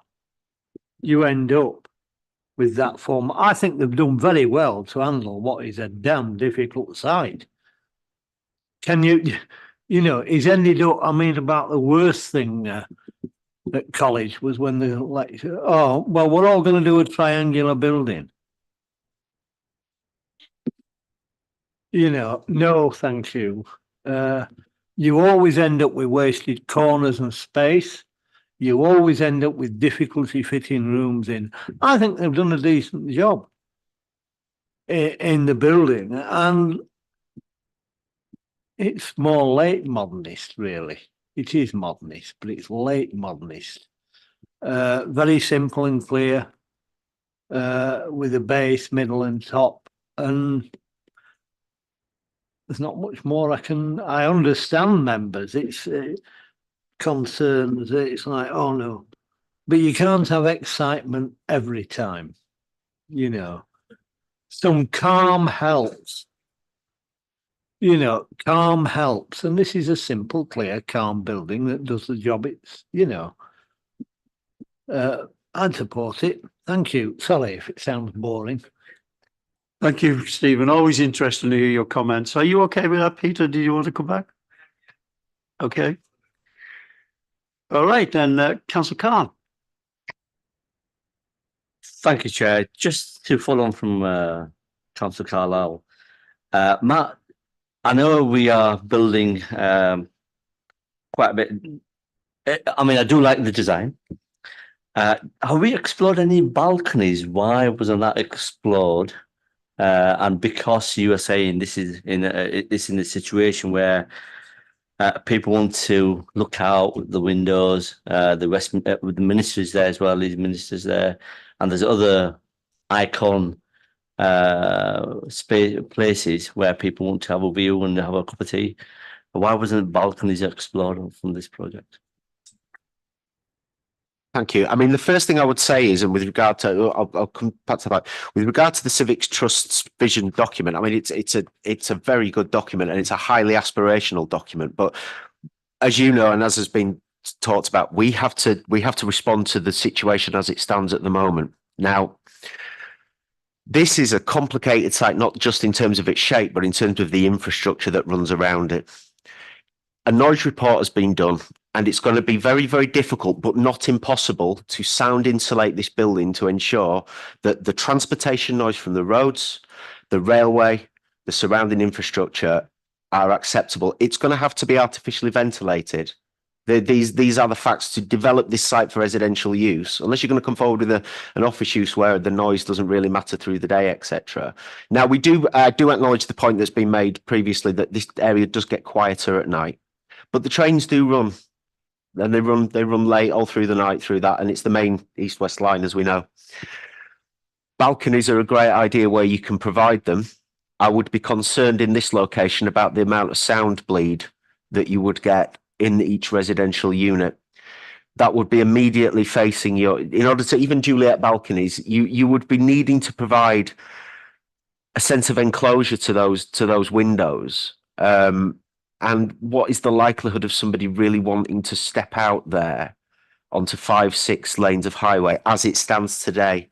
Now, that's not to say that couldn't happen in future. I mean, places adapt and places change, don't they? And we had this with the Yorkshire Post. I recall there was the argument that, well, we'll allow opening windows because electric cars will be along one day and it'll all be quieter. And having one eye on the future like that is fine. But where this building sits and the amount of infrastructure that's around it, the amount of noise and the environment where it is, I don't think balconies are a good idea in terms of the amenity of the occupier. I think we're better placed providing larger scale units. And there is also an awful lot of new and oncoming public realm in the local area that I would draw attention to. And if the Civic Trust's document comes to fruition, even to some extent, there's an awful lot that could be done with that area between the Minster and the development site that residents of this development will benefit from. And if we think about a commercial operator, at this moment in time, that defensive wall that sits around the garden area is there for a reason, and it's retained for a reason, and that is that's an awfully dominant highway environment at the moment. But if I was the owner of this building in 20 years' time and those roads weren't there and I wanted to attract somebody to come and live in my space, I'd be doing something about that and applying to the planning authority for permission to make changes. So it would be possible, I think, in certain locations on the building to retrofit this if the demand was there. I think wherever it's appropriate, we've proven that we go for balconies. But we just don't think it's appropriate here with the situation as it stands on the ground at the moment. We also need to have regard to the fact that we don't know what shape and form the next site that comes along is going to be. So this works, and if the co-op site comes forward for redevelopment in future, it can be made to work alongside another building that runs parallel to it in this format. Can we do that if we start introducing projecting balconies over the street? I don't know. So it's a conservative method. It's not a perfect building, but it works. And that's been our view on it. Thank you. Thank you, Matt. Any further questions? Councillor Staples. It was just a quick one, actually, following up from when Councillor Groom was looking at the layout of the. Thank you. Can we move on to comments now, please? Of course you can.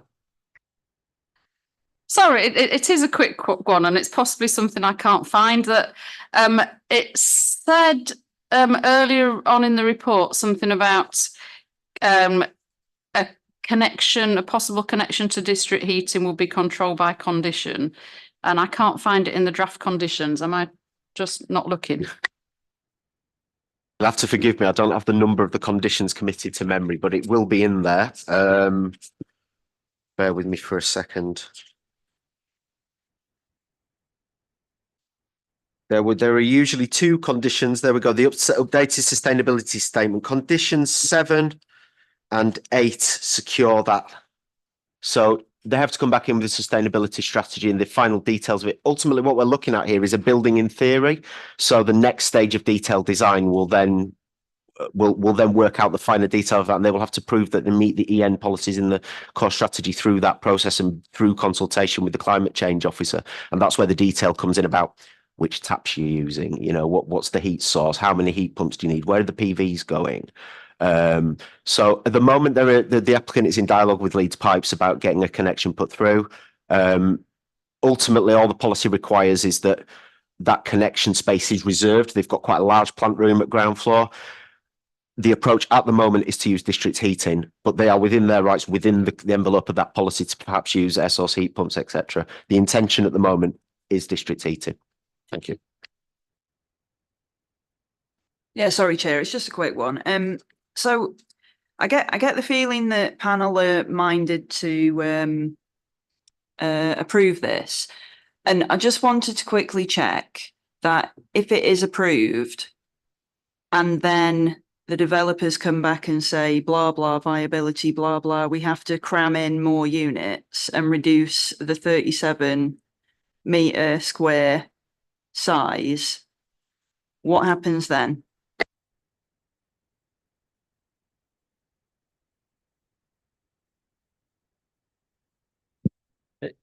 They'll need a revised consent, Yep, so they'll need to come to us.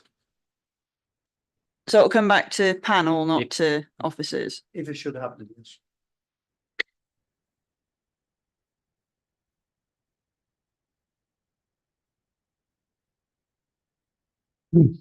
I'll start.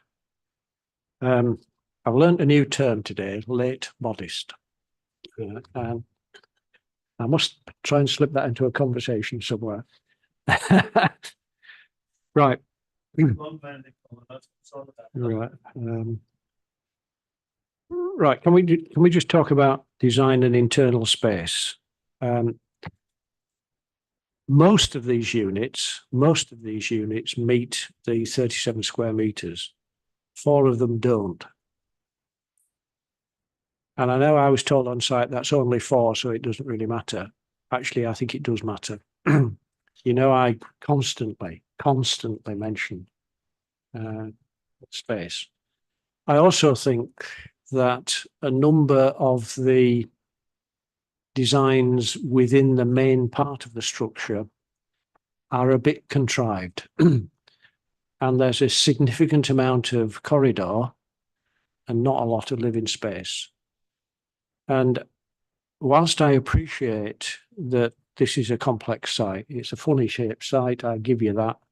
I am not convinced that the amenity for at least 4 and probably more of the residents will be of the standard that we would like. Now, that's a bit of a problem, really, because notwithstanding what the Civic Trusts say, I think probably the design's okay. Probably it doesn't dominate that space. And I think it's part of setting a precedent for the rest of the development up the railway line on both sides. And so I'm in a slightly difficult position in relation to that, because I'm not happy about the space. I'm looking at the conditions, and it talks about affordable housing off-site. I think my view would be, could we beef up that condition to say affordable housing within the Hunslet and Riverside ward? Because I presume Hunslet and Riverside are like everywhere else. They could do with some affordable housing. And we need to, I think we need to start being very particular about where we're saying if a development affects an area, well, then we need to mitigate against that within the area. And the final thing is on site this morning, I raised the issue of the sets, which are on part of the, I forgot the name of the road. But I don't want us to lose that historical feature of the Leeds landscape. We had that argument on, was it Burley Road or was it Burley Road, where we're digging up a street that was covered in sets and making a token gesture of putting a few roundabout. Here we've got a streetscape that I think, if you move that tar, is sets already, because generally what used to happen is the council would come along and just cover them over. And it would seem to me not unreasonable as part of this development to look at effectively exposing those sets to try and recreate a more, I was going to say modest, more pedestrian friendly atmosphere than Blacktop. And I appreciate that part of the pavements are being widened and with some street trees, but then, it's not a big amount of development. The street trees will be relatively small because there's only a small space to put them in. And so I think if we can get an assurance around that, I'm reluctantly happy to support this because it is technically a bit of co-living. I'm not sure that the combined space that we talk about on the ground floor, actually most of it is co-living, because there's an element of a gym, which not everybody will want to use. There's a cinema, which I'm assuming you'd have to book, and that's not, in my opinion, co-living. There's something else which I've forgotten off the top of my head, but the concierge section and the lounge section, I think, is co-living, but I'm not sure whether the rest of it is. And so I have some concerns about the amenity for some of the residents of this particular development, because they will be living in substandard flats. Colin, any more comments? Councillor Groom. Just in relation to Councillor Campbell's point about the strange shaped units that you consider to be unsatisfactory, can you just bring up a plan where we can see some of those?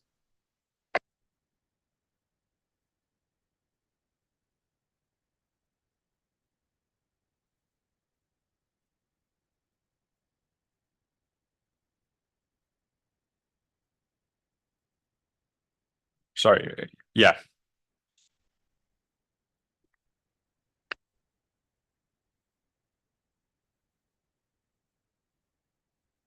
If it helps, those are the top two floors, which are the glass element, and it's you see the two rounded corners.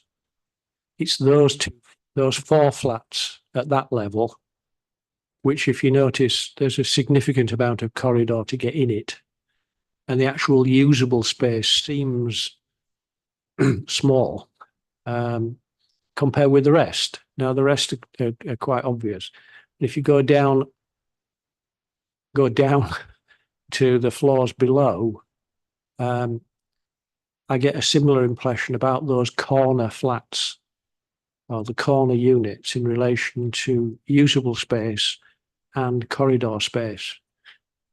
Now, I suppose you might say the corridor space is where you keep all your rubbish, but I don't think we're supposed to do it that way.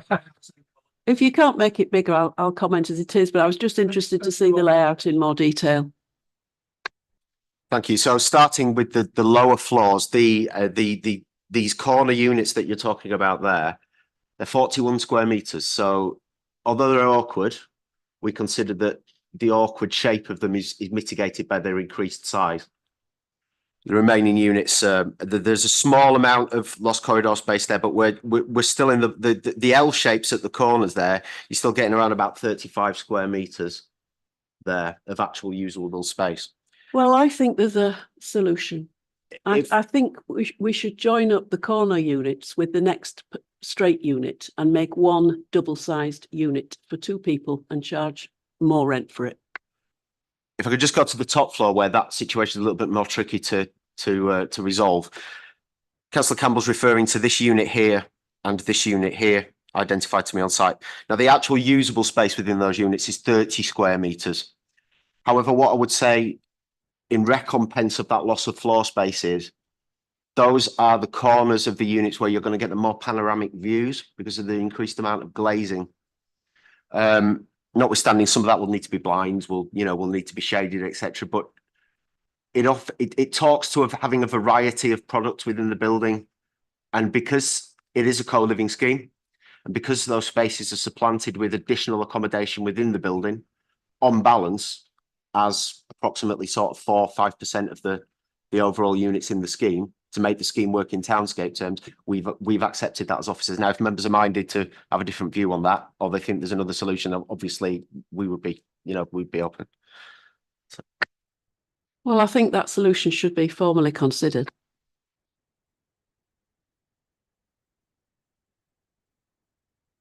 I'm just wondering, Matt, how we mitigate for the increase in temperatures with climate change. These glazed units at the top, how are we preventing them overheating? So, as I say, there is a noise report that's been put in terms of what mechanical ventilation will be required in the building. You're right, it's also a climate change consideration as well as a residential amenity consideration. There is a condition drafted to address that. So when the technical work, the detailed design of the building works, they're going to have to tell us what passive and active measures they're going to be using. And then that will go through both environmental health and the climate change officer for verification.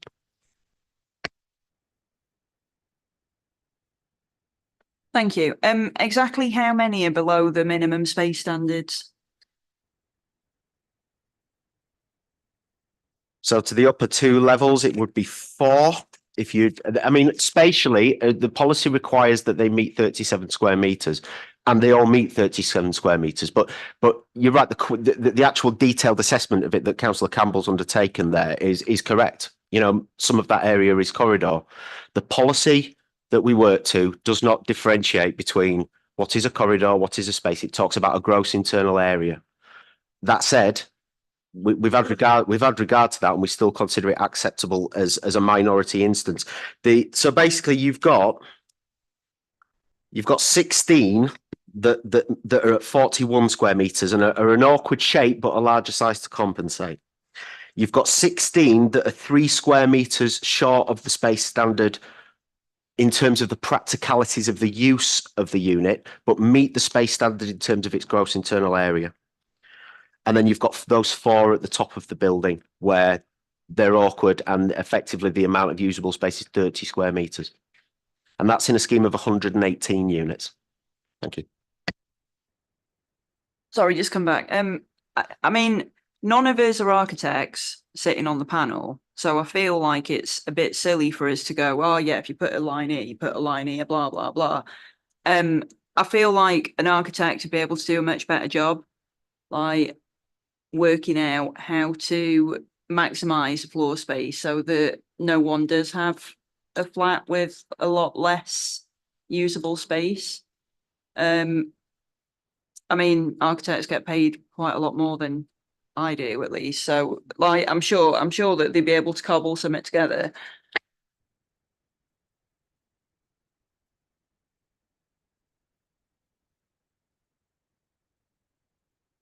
Thank you, Chair. Thank you, members. I'm just going to put this out there so that members can take it into consideration but I'll do it. This is a difficult job. Corner, triangular buildings on a corner.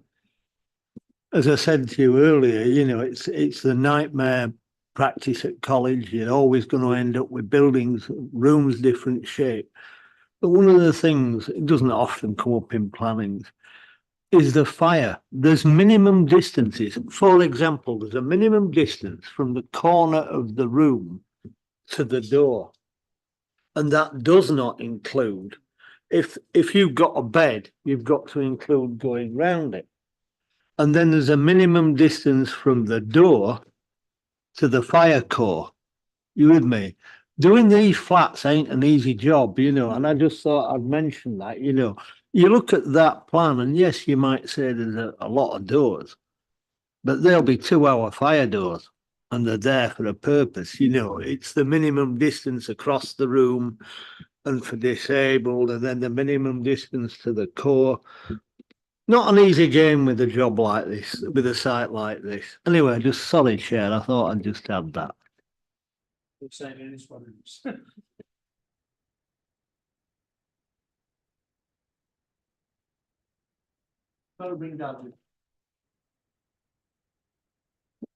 Thank you, Chair. It was just to clarify some of the conversation around the size of the units. So we don't have an adopted policy, but as members know, we've got now an adopted advice note, which gives some guidance on these matters. And what it says about the size of the studios is that they tend to be less than the national space standards for co-living products. Our ambition is to negotiate as far as possible, as close to the space standards as possible, but it recognises that where a lesser private space is proposed, the council will encourage the private space not only to be as close as NDS, which is national space standards, but will also consider the quantum of communal space based on aggregating out the shortfall. So in effect, what we're saying is that if there's a shortfall in the private studio space standards, we'd be looking for that to be mitigated by the quantum of communal space. And in this case, the quantum of communal spaces compensates for the shortfalls that Matt has outlined. So members just need to be aware of that nuance. It isn't an absolute requirement to meet minimum space standards. Because it's a co-living product, we work more flexibly. Thank you, Chair. Thank you. Thank you, Chair.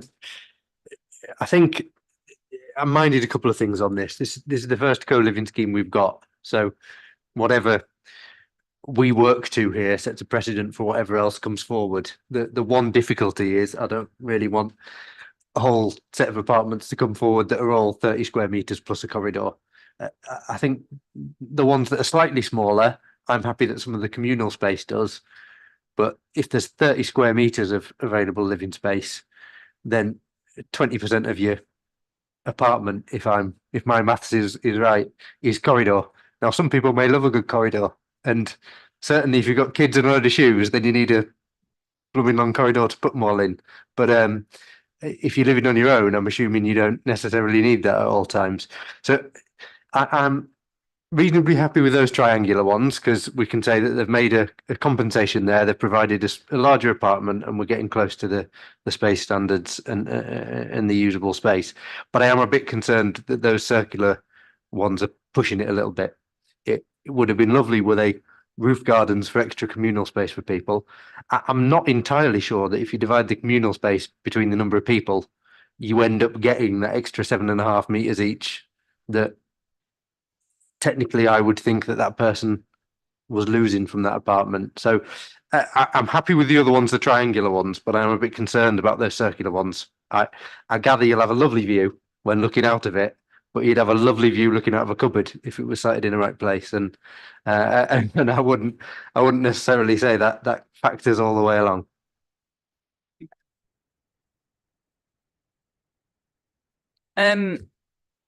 Yeah, I suppose I was going to make a similar point that just as Councillor Campbell always says, we have space standards for a reason.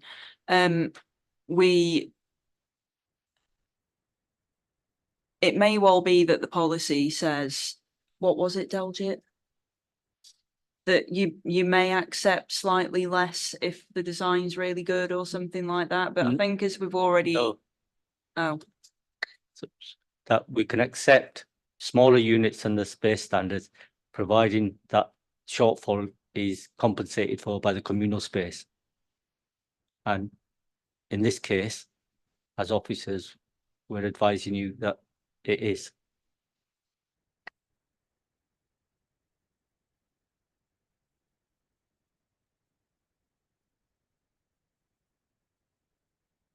No. Can we have a discussion about the communal space? Because I'm looking at the drawing and it's very small print, so you'll have to bear with me while I hold it up to my nose. But I'm looking at the communal space and there's a laundry, which everybody will use, right? I don't think there's any dispute about that. There's the concierge, who'll be presumably there keeping an eye on things. which is, I suppose you could call it technically communal, but actually it'd be occupied by the concierge. There's a lounge, which people may sit in. That's accessible to all. I'm not actually sure why you'd want to sit in a lounge at that location, but that's it. And then there's something that's described as workspace, and I'm assuming it's one of the communal tables everybody sits around and answers their emails. The other three blocks, which are the gym, the meeting room, and forgive me, the cinema, are rooms that are not really communal rooms. They're rooms that are nice. You can book them or you could use them, but they're not part of that communal space.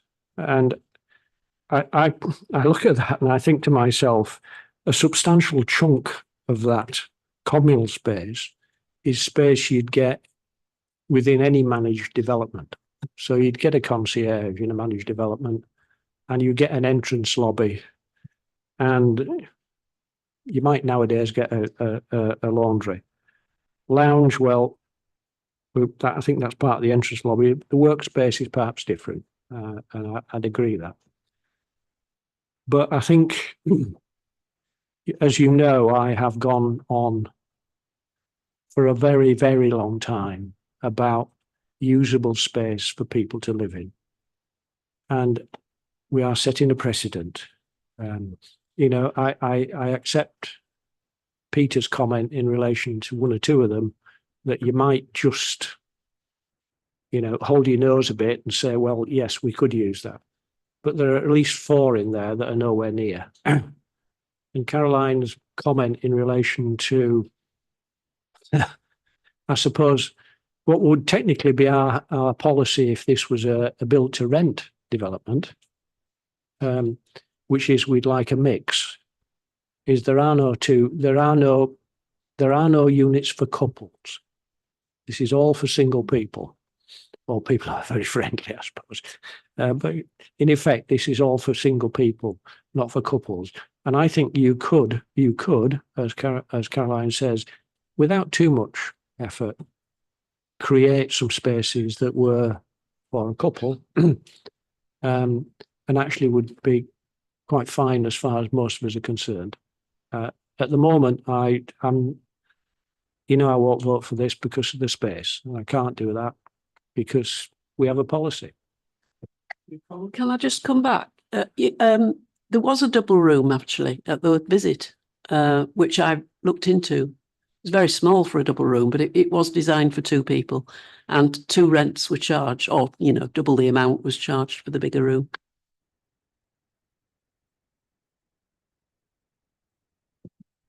Thank you, Chair. So in addition to the communal areas that Councillor Campbell has flagged up, which are on the lower floor, each floor has 70 square metre shared kitchen, dining and living space, lounge space. So that's significant because it's on each floor. It's directly available to those flats on that floor. The top 2 floors have slightly less, but they also have communal kitchen and dining space, 40 square metres. So members need to take that into account. In terms of starting to redesign the scheme, clearly the application is in the form that it is, and that's the one we're being asked to consider. We do have the developers here. It's a question, I think, about whether there's a potential for 2-bedroom units in this development for them rather than us. But ultimately, this is a co-living scheme aimed at single people, not at families, and our advice note recognises that. So again, I just ask members to be aware of that. Thank you, Chair. Okay. Thank you. Can I just ask on let's say this is a hypothetical point. So were this not a co-living scheme and that be a studio apartment within itself, would we see that those apartments with a large amount of corridors met or did not meet the space standards? So that's point one. So were those there? Are we saying that if the space standards would allow a 2 by 2 meter bedroom and then the rest of it to be one ridiculously long corridor, are the space standards not as granular as that is one? Or were we looking at this as a studio apartment? Would that apartment not meet?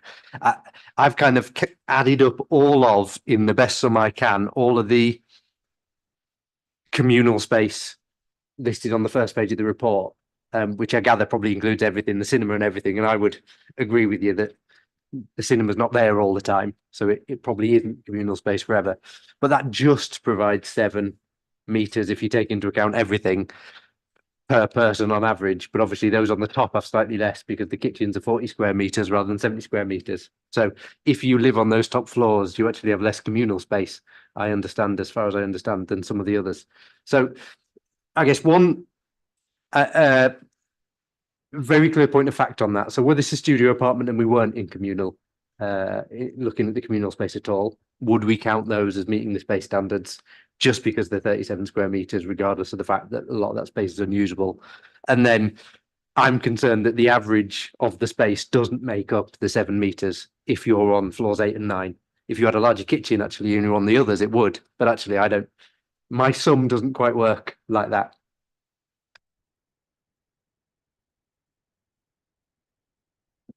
Well, what I was going to say is we could dance around this all evening, and I think the developers who've sat through more than one of our meetings in the past, or members of it must probably have picked up that we have some grave concerns around the internal space. So I will propose, well, what I will say is I think in principle, the idea of a co-living development on this site is not something we would oppose in principle. And I'm not noticing anybody shaking their head at that one. And I think, notwithstanding what the Civic Society have said, we are quite relaxed about the design and its impact on that wider green space in front of the Minster. But we have these grave concerns about the amount of usable space in some of the units on this site. And therefore, I would propose that we defer making a decision on this particular application for one cycle, to allow officers and the developer to have a discussion around how we might, how they might make the flats we have concerns about more closely meet our standards for space within living units. Give that a Colin, I'll accept that. A seconder from Councillor Groom, is it? Okay, it's been seconded. Councillor Groom. And we do need to move on. I'm sorry. Yeah, we do need to move on. I agree. I was only just going to ask, do you think it would be appropriate to ask the developers to come forward now and respond to the points we've made before we make that final decision, or not?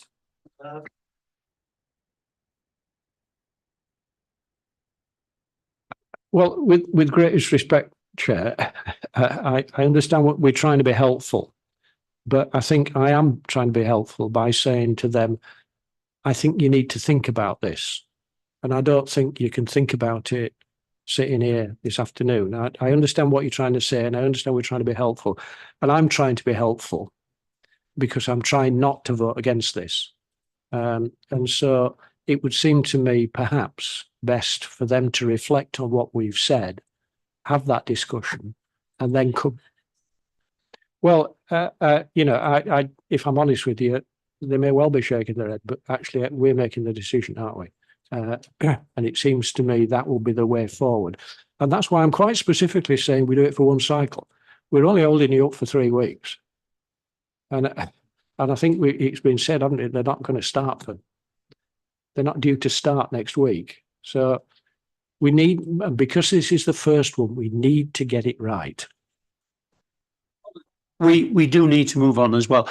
Can I say that it probably wouldn't be appropriate to bring the developers forward? They've heard what we said, but I think even if they give us an assurance, members would want to see the new form, the new layout, and that's not going to happen today. So I think in fairness, it's been moved and seconded for a deferral for one cycle, and I'm happy to put that to the panel. I'm happy to put that to the panel. Are you speaking against it? No. Okay, then we'll put it to the panel. They can bring some material, samples of material. We can add that to it, but it would have come anyway when we look for reserve matters, wouldn't we? Okay. Colin has moved for deferral and it's been seconded by Councillor Brooks. All those for one cycle. Okay, that's unanimous. Can't guarantee that. Depends on the development. Okay. Do you want to speak on? But it's just saying we can't guarantee it'll be one cycle cycle. because that is, well, it's in 4 weeks' time, the next meeting, but clearly there's a lead-in time for preparing reports and for the developer to reconsider. So it may be beyond one cycle. So Okay, that's acceptable. That's acceptable. But this is the only issue that we are deferring it for. Is that correct? Do you want to sum up, please, as well? So members have made it quite clear that they have a concern about the smaller units that are being proposed, particularly the awkward layout and the failure to meet the national space standards. It's been deferred on that basis for that matter to be considered with the applicant. Thank you, Chair. Thank you. And can I thank you all for your attendance, and I'm sure you enjoyed the council staples. Please do come along. It's always exciting around this table. Never boring. Thank you all. Safe journey home.